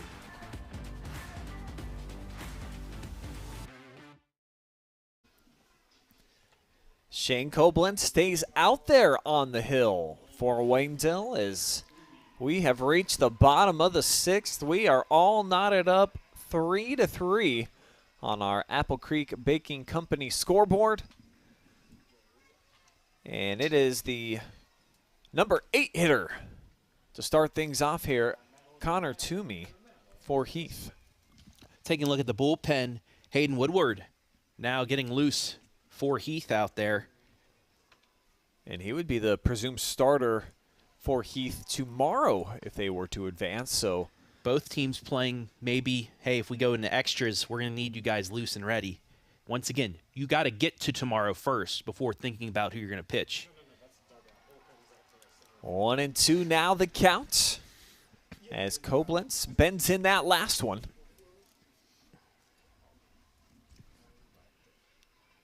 And the pitch to Toomey. Smoked it right by him. Strikeout number 8.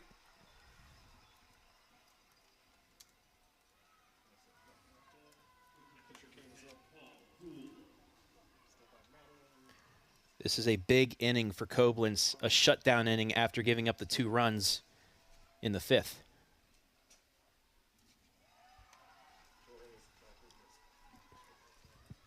Paul Gould had a big single back in the 4th inning. Came around to score as well.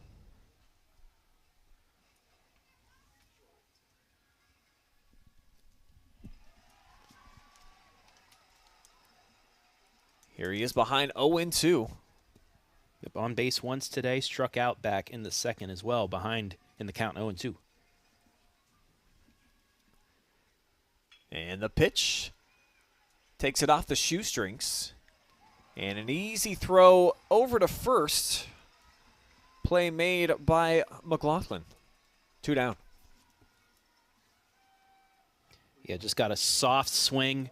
One of those defensive, just throwing the bat out there. Easy play for out number 2. Now bring up Corbett. He grounded into that double play up the middle in the 4th inning to end the 4th. One of 2 double plays that Waynedale has turned in this one.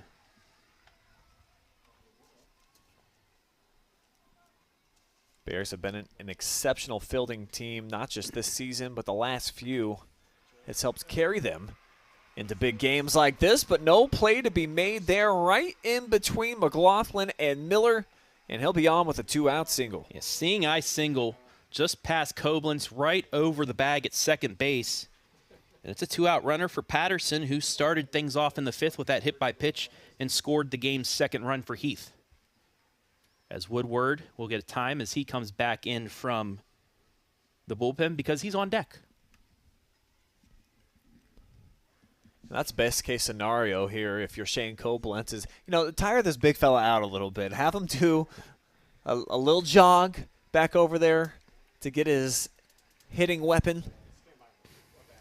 But this dude, I don't know. You can tell he's got so much energy. And that's what makes this at-bat even more important for Coblentz. Get that 3rd out. Leave Woodward on deck to at least lead off the bottom of the 7th, and you can pitch around him.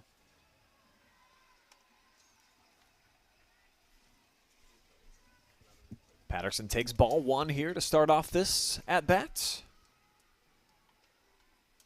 A .584 on-base percentage. Is that good? It's not bad. It's pretty much 6 out of 10 times that you come to the plate, you reach base. Not bad. Isn't that crazy? That's double what the normal average is for reaching base and being good at it. And they've got 3 dudes up and down the lineup that an OBP of 520 or better. Most teams don't boast 1. As this one fading, and Steiner makes the play over the boundary to keep the score locked in at 3 apiece as we move on. Top 7 on the way for the Golden Bears. Hello, my name's Tristan Franks, and you're watching the Final Four on the OH Report.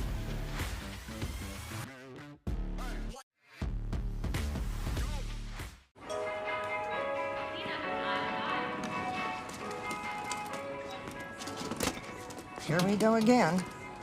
What? Oh, this drawer just won't close.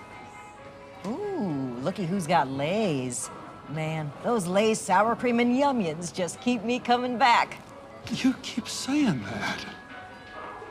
And I'll say it again.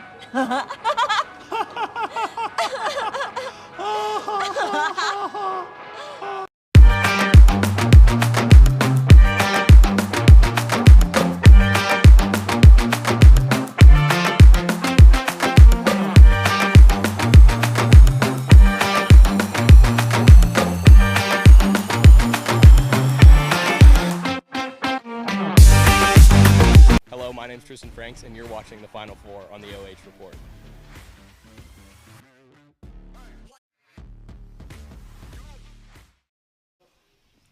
Seventh inning action here, better known as money time here on the OH Report, but we might get some extra money time here today, so who knows. Keep that one in the vault, but why not? Let's hit the ATM real quick. Let's see who's going to step up and try to get in there for a big-time payday and an opportunity Could to be get this guy. into the state championship. This gentleman will be on deck here, Cameron Miller. What more can you say about all the numbers that this freshman has put up? He has been dynamite, dynamic all season as it's the top of the order, due up in the seventh inning. And Riley Baum still on the bump. Top three in the order for Waynedale so far. 1 for 9. 1 strikeout. They put the ball in play, they just haven't found any holes. However, Venables down 0-2.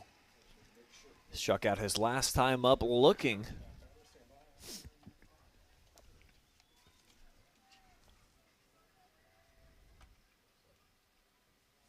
That one down in the zone. Baum couldn't get him to go fishing.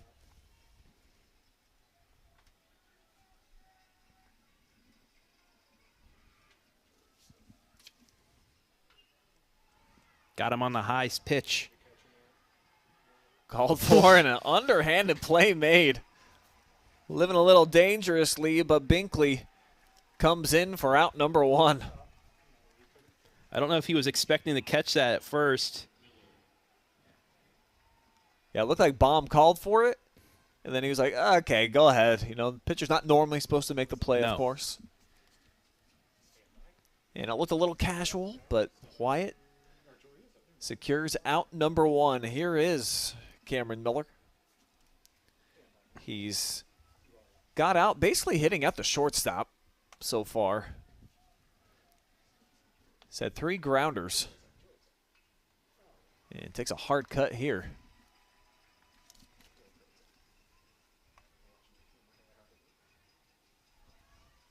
Baum at 89 pitches. He's allowed 7 hits so far today. 5 hits for the Bulldogs offense. Got a pop up and a big strikeout last inning to leave the bases loaded, though, for Waynedale. Miller in the 1-2, and he takes this one. Heath Nation loving what they're seeing. 2 down. And Miller strikes out for the first time.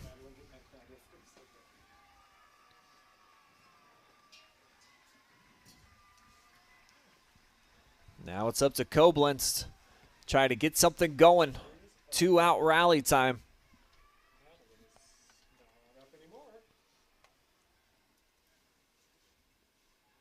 Breaking ball. And he's able to hold up ball 1.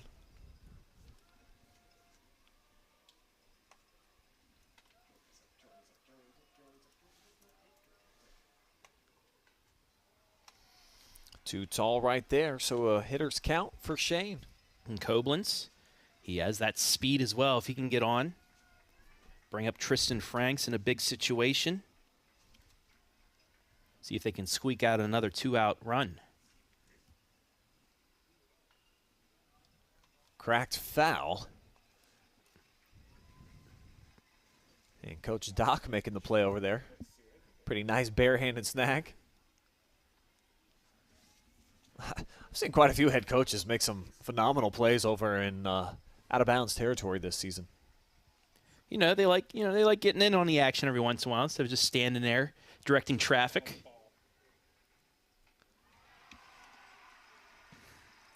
Puts another strike on the board here on Coblentz.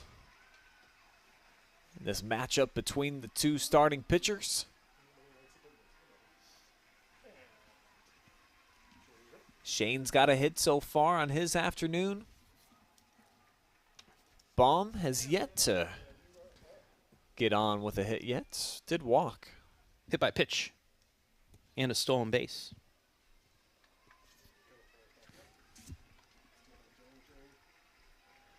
He'll be up third in the bottom of the 7th. Not able to close things out here in the top of the 7th just yet.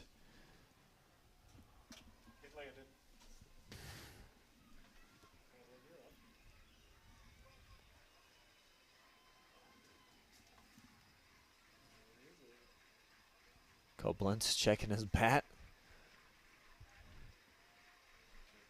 He's got 31 hits on the season. Probably done a little damage to it. This one right back to Baum. And he makes his way over to first. Trying to bring the Bulldogs up to their feet. Almost popped a hammy sprinting over the first. Great glove work, though. Then it was almost like some short little high knees. But they've got the bats back in their hands. Bulldogs coming up, bottom 7. I'm Coach Dougherty, and you're watching the Final Four on the OH Report.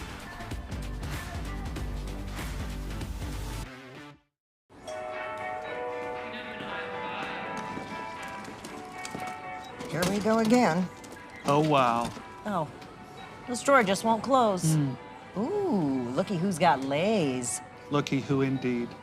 Man, those Lay's cheddar and sour cream snacks just keep me coming back. You said it, and I bet And you'll I'll say it again. Oh. You okay?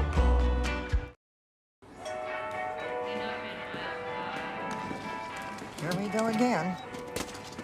Oh, the store just won't close. Ooh, looky who's got Lay's. Man, those delicious Lay's dill pickle just keep me coming back. I said those delicious Lay's dill pickle just keep me coming back. Delicious.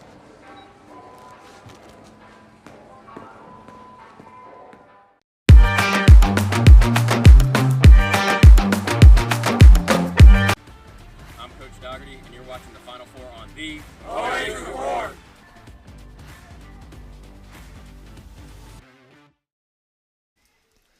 More money time on the way here at Canal Park in Akron. Waynedale didn't get a receipt for any ATM withdrawals in their offensive half, so it's Heath's turn against Shane Coblentz, who's going to stay out there, only face 4 batters in the 6th, after giving up a pair of runs in the 5th and a run scored in the 3rd. And he'll have to start things off against Hayden Woodward, who you see that stat line for the day. Got aboard with walks his first 2 at-bats. Last time up, huge RBI double. Coblentz, though, finding the top of the zone so far. 0-2. Now he has a few pitches to work with. You don't have to be around the plate. Try to get him to chase.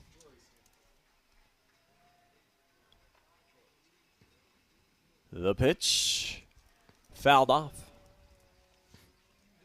This is also where you can play in the Woodward. Woodward's probably excited. He gets to lead things off. Play into that. He might swing at something out of the zone, trying to get something started.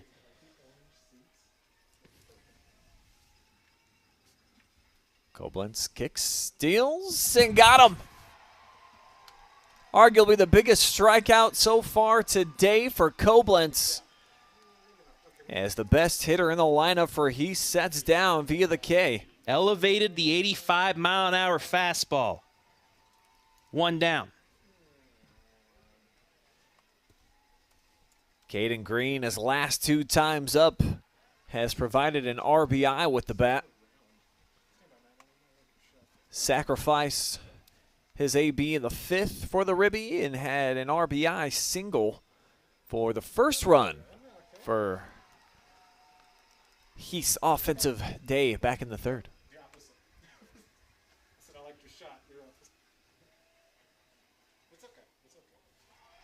He's down the 1-2. Coblentz fired up out here, facing the meat of the order, trying to extend this to extras.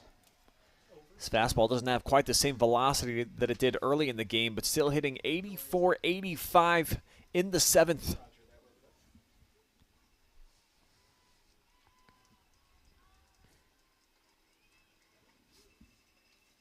Outside, ball 2.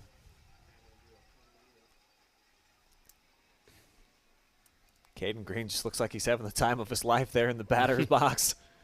Really enjoying this matchup with Coblentz. And strikes that one foul. 4th plate appearance for Green.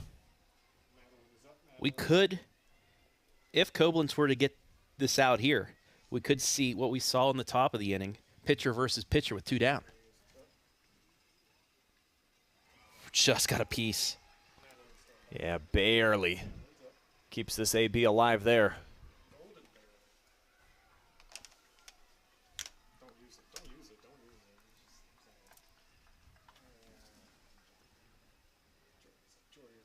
The 2-2 again.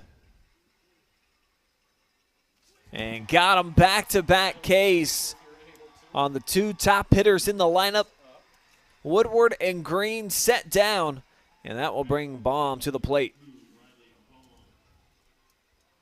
Coblentz with a chance to get a little revenge from the top of the inning.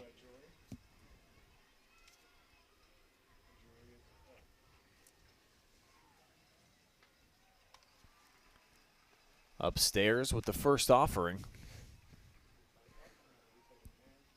4, 5, 6 hitters due up for Waynedale if we get to the top of the 8th.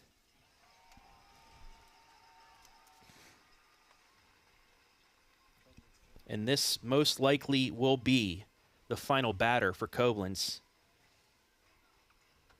This is 119th pitch. He can finish the batter over 125 pitches, though. So more than likely, if we go to extras, we will see Tate Venables. Unless somebody else gets out there and warms up. Tate was the last one to warm up. He throws 1 pitch he is not able to throw tomorrow, though. This one smoked right up the middle, basically between the wickets. And there's a runner aboard now with 2 down. First base hit for Riley Baum today.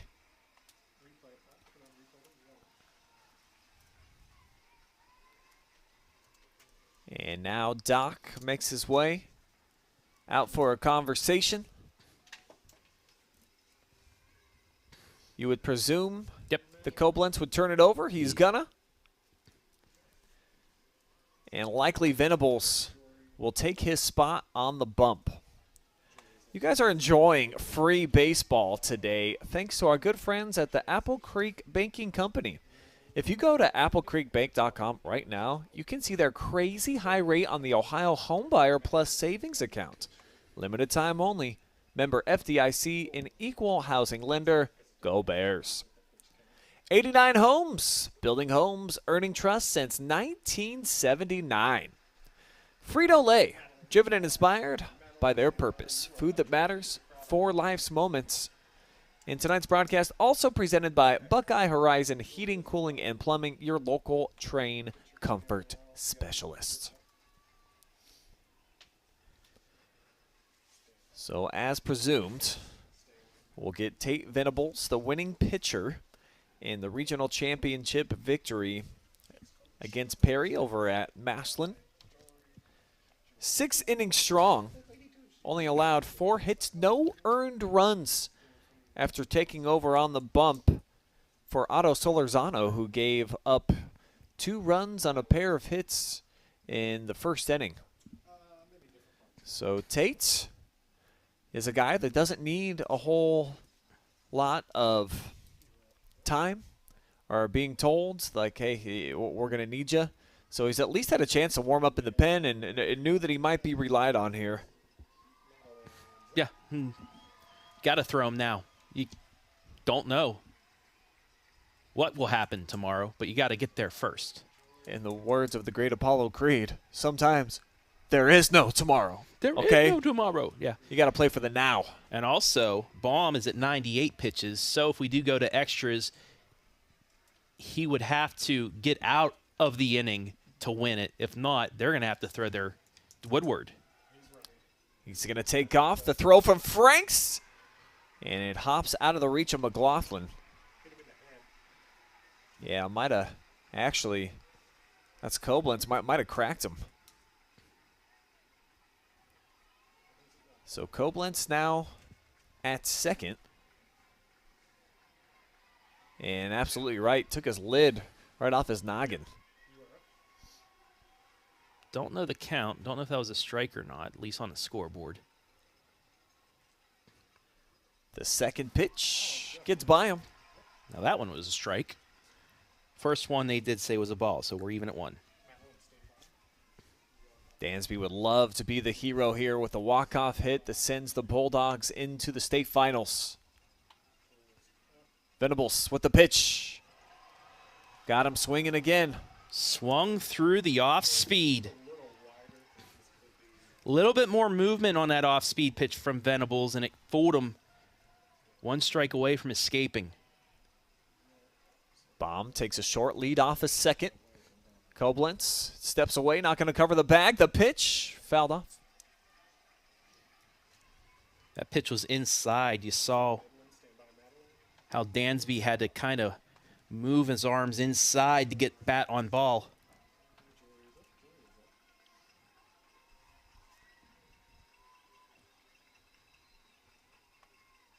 Dansby, who's got a pair of strikeouts today, not going to get rung up here. Wow, I'm shocked. The throw to third is in time. The runner is out. So Baum tried to make a decision on his own. Didn't think that Franks was paying attention. He was. Our camera lady wasn't. But he's out over at third. We've got extras on the way. Top of the 8th coming up here in the Golden Bears. A chance to take the lead.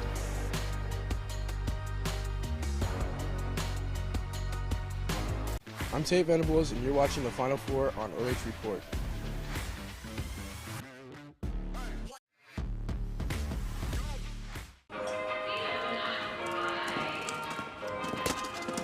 Here we go again. This drawer just won't close. Ooh, looky who got lays. Man, those tart little lazily moans just keep me coming back. You said it, And I'll say it again.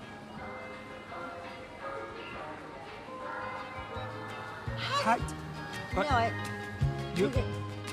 I just... How did...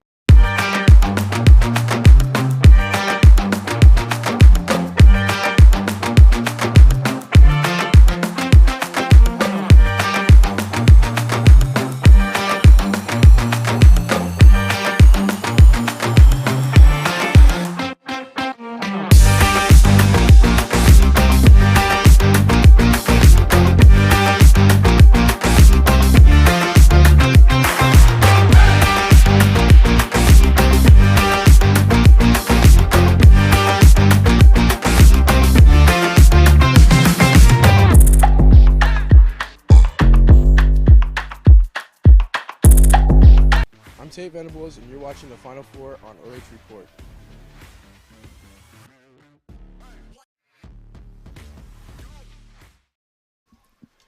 Chance for the Golden Bears to try to recapture the lead as we've got extra innings on hand here at Canal Park. Waynedale and Heath all even at 3 apiece, and Tristan Franks stepping into the batter's box, seeking his first hit here of the afternoon. I'm Brian. Travis is with me here today. I thought that this was going to be a spectacular game, and sign me up for extras anytime on this big stage. This is good stuff. I will say I like the enthusiasm by Baum, but you cannot make the third out at third base like that. A base hit probably scores you to end the game. Instead, you take the bat out of the hands of your batter, thrown out at third. And now another thing they say in baseball, if you make a great defensive play and lead off, there's a chance something good happens. Not all the time, but there's a chance. So that's the case here for Franks, though he falls into a 1-2 hole.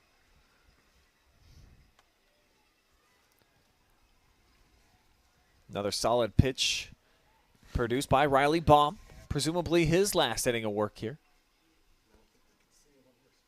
And he got him swinging, numbed him down with a couple of fastballs, hit him with the off speed, 74 miles per hour, sets him down with a K.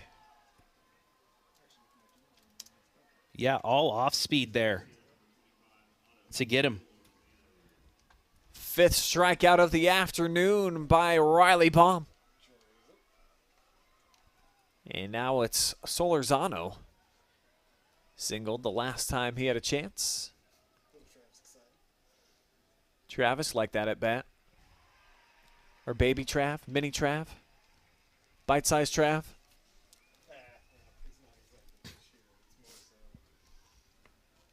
I just got a foul ball. Somehow they hit one from Firestone State. I think that was Watts' home run finally landed. Sydney Watts of Fitch named the Gatorade Player of the Year. Wow. In Ohio, and she's a junior. Yeah, congratulations to her. She was also my Diamond Cut winner for our state championship edition. Georgia Tech, I saw she's going to. Calls her own pitches, hits bombs. I mean, that's everything you want out of a pitcher. 0-2 here to Otto.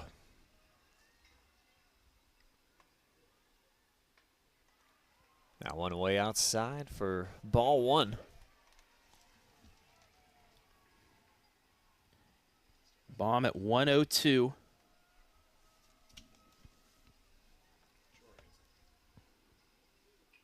Has to reach for that one. Right back to him off the hop. And quickly it's 2 down. So Riley Baum putting Heath in a great situation yet again to try to get the bats back in their hands. Another non-paying pigeon. Yeah, there's a lot of these hanging around the ballpark today. And getting a treat of a game, of course. 8th inning action here. And Braden Steiner. Big whiffa here at the first offering from Baum. You're seeing Baum not going with the fastball, maybe a little bit of the velocity's coming off, so he's going mostly off speed, but that hook is still there on those pitches for him. This one inside. And slap foul. Couple strikes now up on the board on Braden Steiner.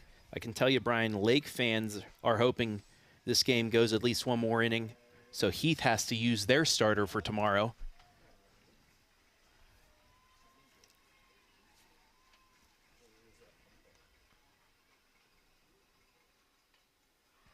The 0-2 out wide.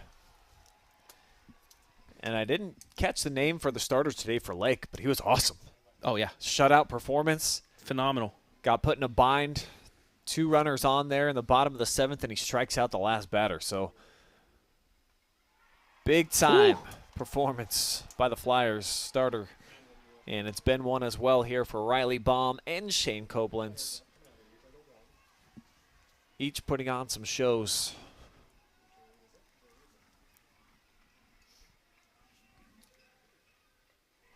Swing and a miss.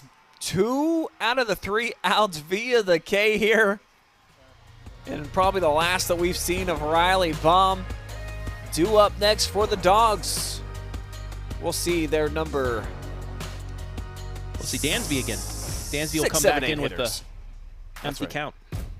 See you then. I'm Shane Coblentz, and you're watching the Final Four on OH Report.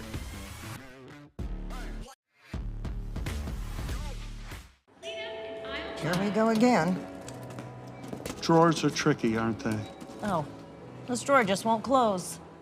Ooh, looky who's got lays. I just got these for you because I know how much you love them. You're right. These Lay's Chile Limon sweet and spicy snacks just keep me coming back. And I'll be back. Because I'm never going to get out of here.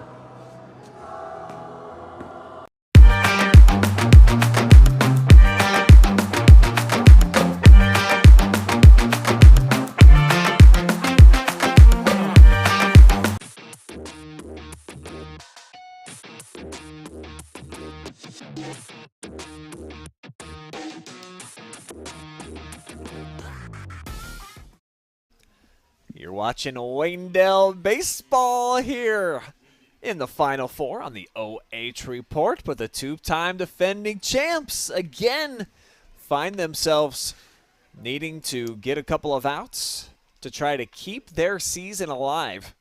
And they'll do it against Jaden Dansby, who ended the bottom of the seventh up at the dish. But with the throw out of Riley Baum over at third, he gets another opportunity after facing Tate Venables already. And he swings and misses here, 1-1.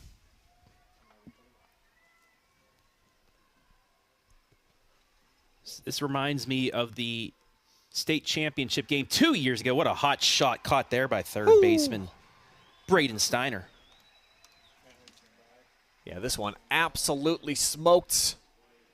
Almost took the glove right off of Braden's hand. Was able to stand in there and make a big-time grab.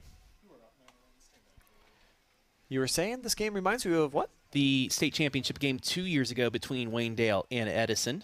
Yeah. Extra innings. Waynedale, Edison, I believe, had bases loaded in the top of the eighth, could not score. Then Connor Gotti, with 2 outs in the bottom and bases loaded, that single right back up the middle to win it.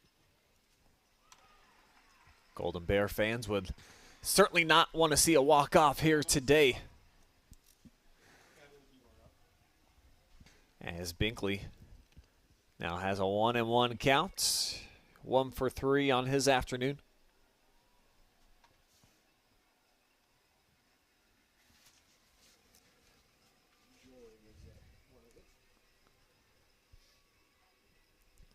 Venables with the pitch.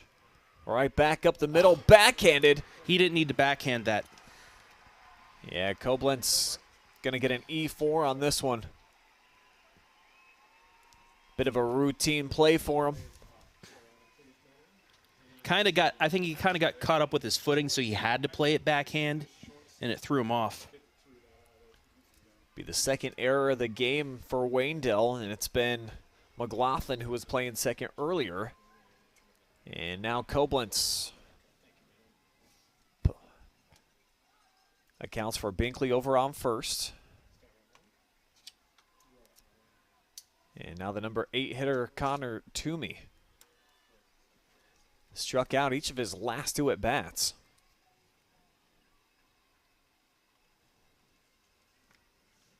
And the 1-0 to him, foul on the base attempt down the first base line.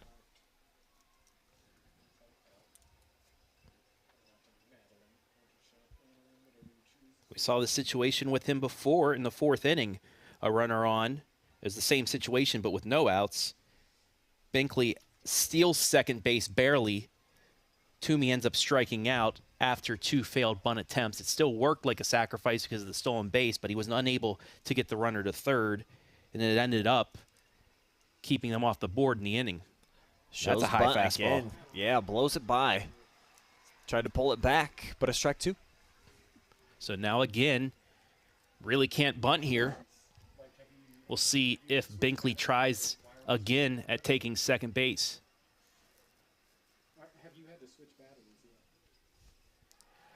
This one gets away from Franks, and he'll get over there anyways.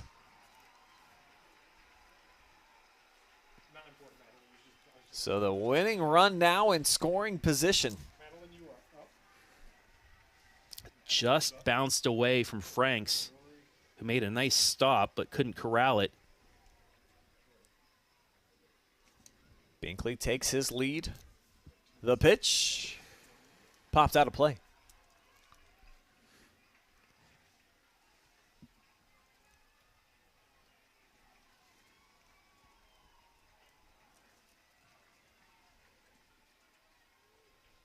Nervous time here for Waynedale fans.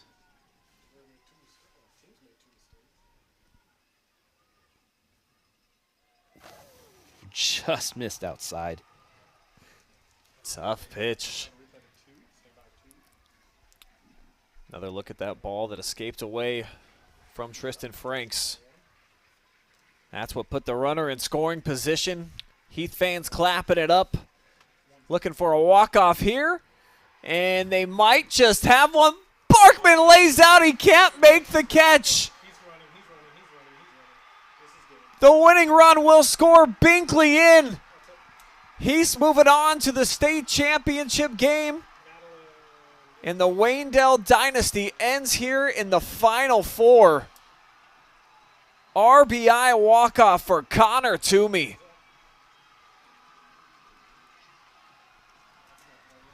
Just got enough on it to float it down the right field line and drop it in. What an effort out there by Barkman. Nearly made the diving catch, but it drops and Heath gets its chance at a state championship game, and they keep Woodward for tomorrow as well. Yeah, everything breaks in their favor here. 8 innings of action. Toomey is the hero. Binkley with the winning run. And a heck of a game in the books here in the state Final Four for the Waynedale Golden Bears, who have had an unbelievable run. Historic over these last 3 seasons.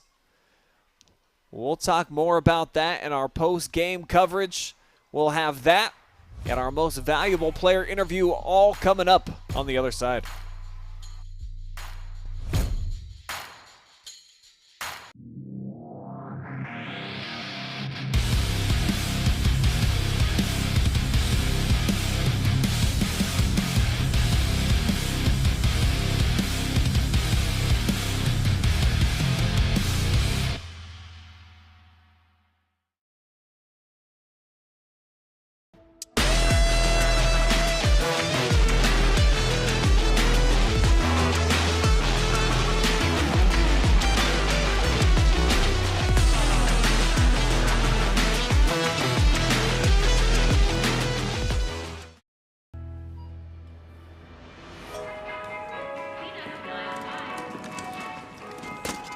Here we go again. Trouble? Oh, this drawer just won't close. Ooh, looky who's got lays. Man, those perfectly seasoned little slices of sunshine sure do keep me coming back. You said it. And I'll say it again.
I am back now with our 89 Homes MVP, Connor Toomey, who obviously he's going to be the most famous person here in the ballpark today.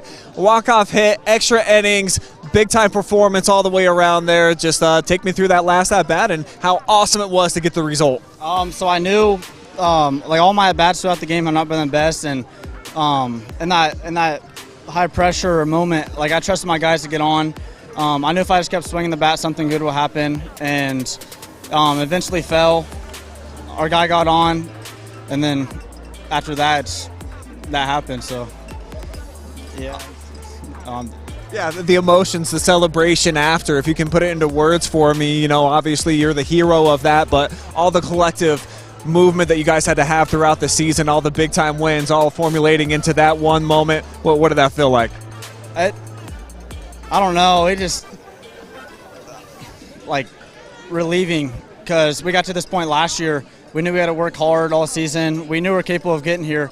So it's definitely like a relieving feeling, especially with the team we got. It's definitely a relieving feeling to be back here again and playing for a state title now. Obviously had to be a big motivator getting to the Final Four, not getting to the last day of the season last season. How much of a talking point and emphasis has that been on this 2024 ride? We talk about it all the time. Coming into the season, that was that's what we started the season with, talking about it. We know we're capable of, but let's just focus on one game at a time, because like next games we have don't matter as long as we win our game that's right in front of us. We just keep working hard, and it feels amazing. And I had to fight through a sea of people in orange jerseys just to get over here to this media area. If you want to give a shout out to the Bulldog Nation, obviously it seems like they showed up. Oh yeah, our community's insane. Always out here, always supporting. Rain, sun, like cold or anything, they're always out here just supporting anything we do. All right, and one last tradition we have here on the OH Report, if you want to look in the camera, and any additional shout-outs that you want to get, anybody helped you get to this point, maybe an old friend you haven't seen in a while, the stage is yours. Definitely Coach Morrow, pushed us all, helped me to be a better hitter, and my mom for always sending me to practices and doing everything she can to get me the stuff I need, so, yeah. All right, Connor Toomey, your 89 Homes MVP, helping the Bulldogs get to the state championship game.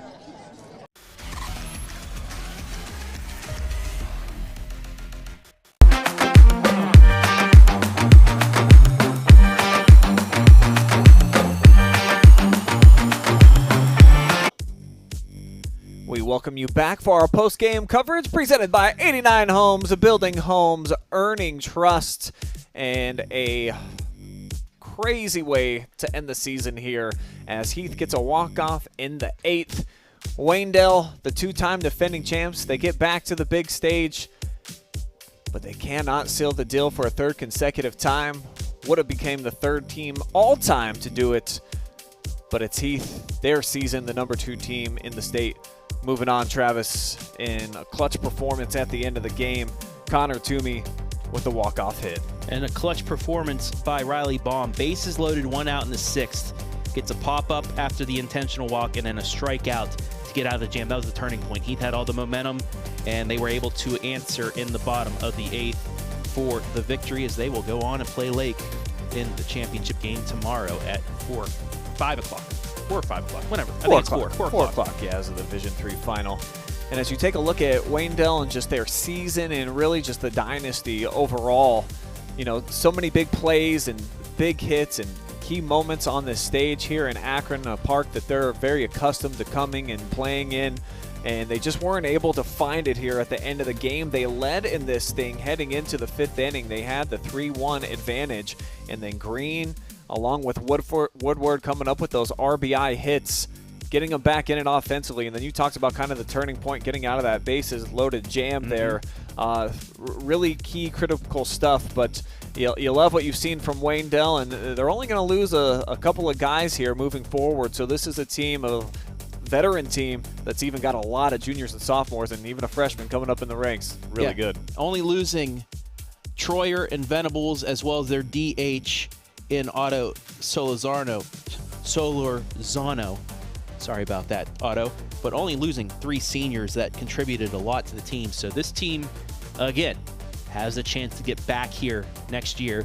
And I wouldn't say the dynasty's done. It's just they came one game short, but they still made it to the Final Four for a third consecutive year. Facts. I mean, and they have the opportunity to do it again next year with what they have coming back. So the cupboard far from bare for the Bears, as we could see them potentially getting back to this big stage yet again. But it's number 2 Heath, their season, their victory here tonight, moving on to Sunday's championship game. That will do it for our coverage here of this Division III state semifinal in downtown Akron. Big thank you to all of our generous sponsors, per usual, for bringing you the coverage 100% free of charge here on the OH Report.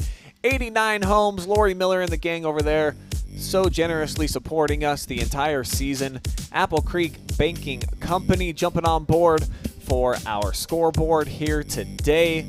Also, thank you to FRITO and Buckeye Horizon for bringing you today's action completely free.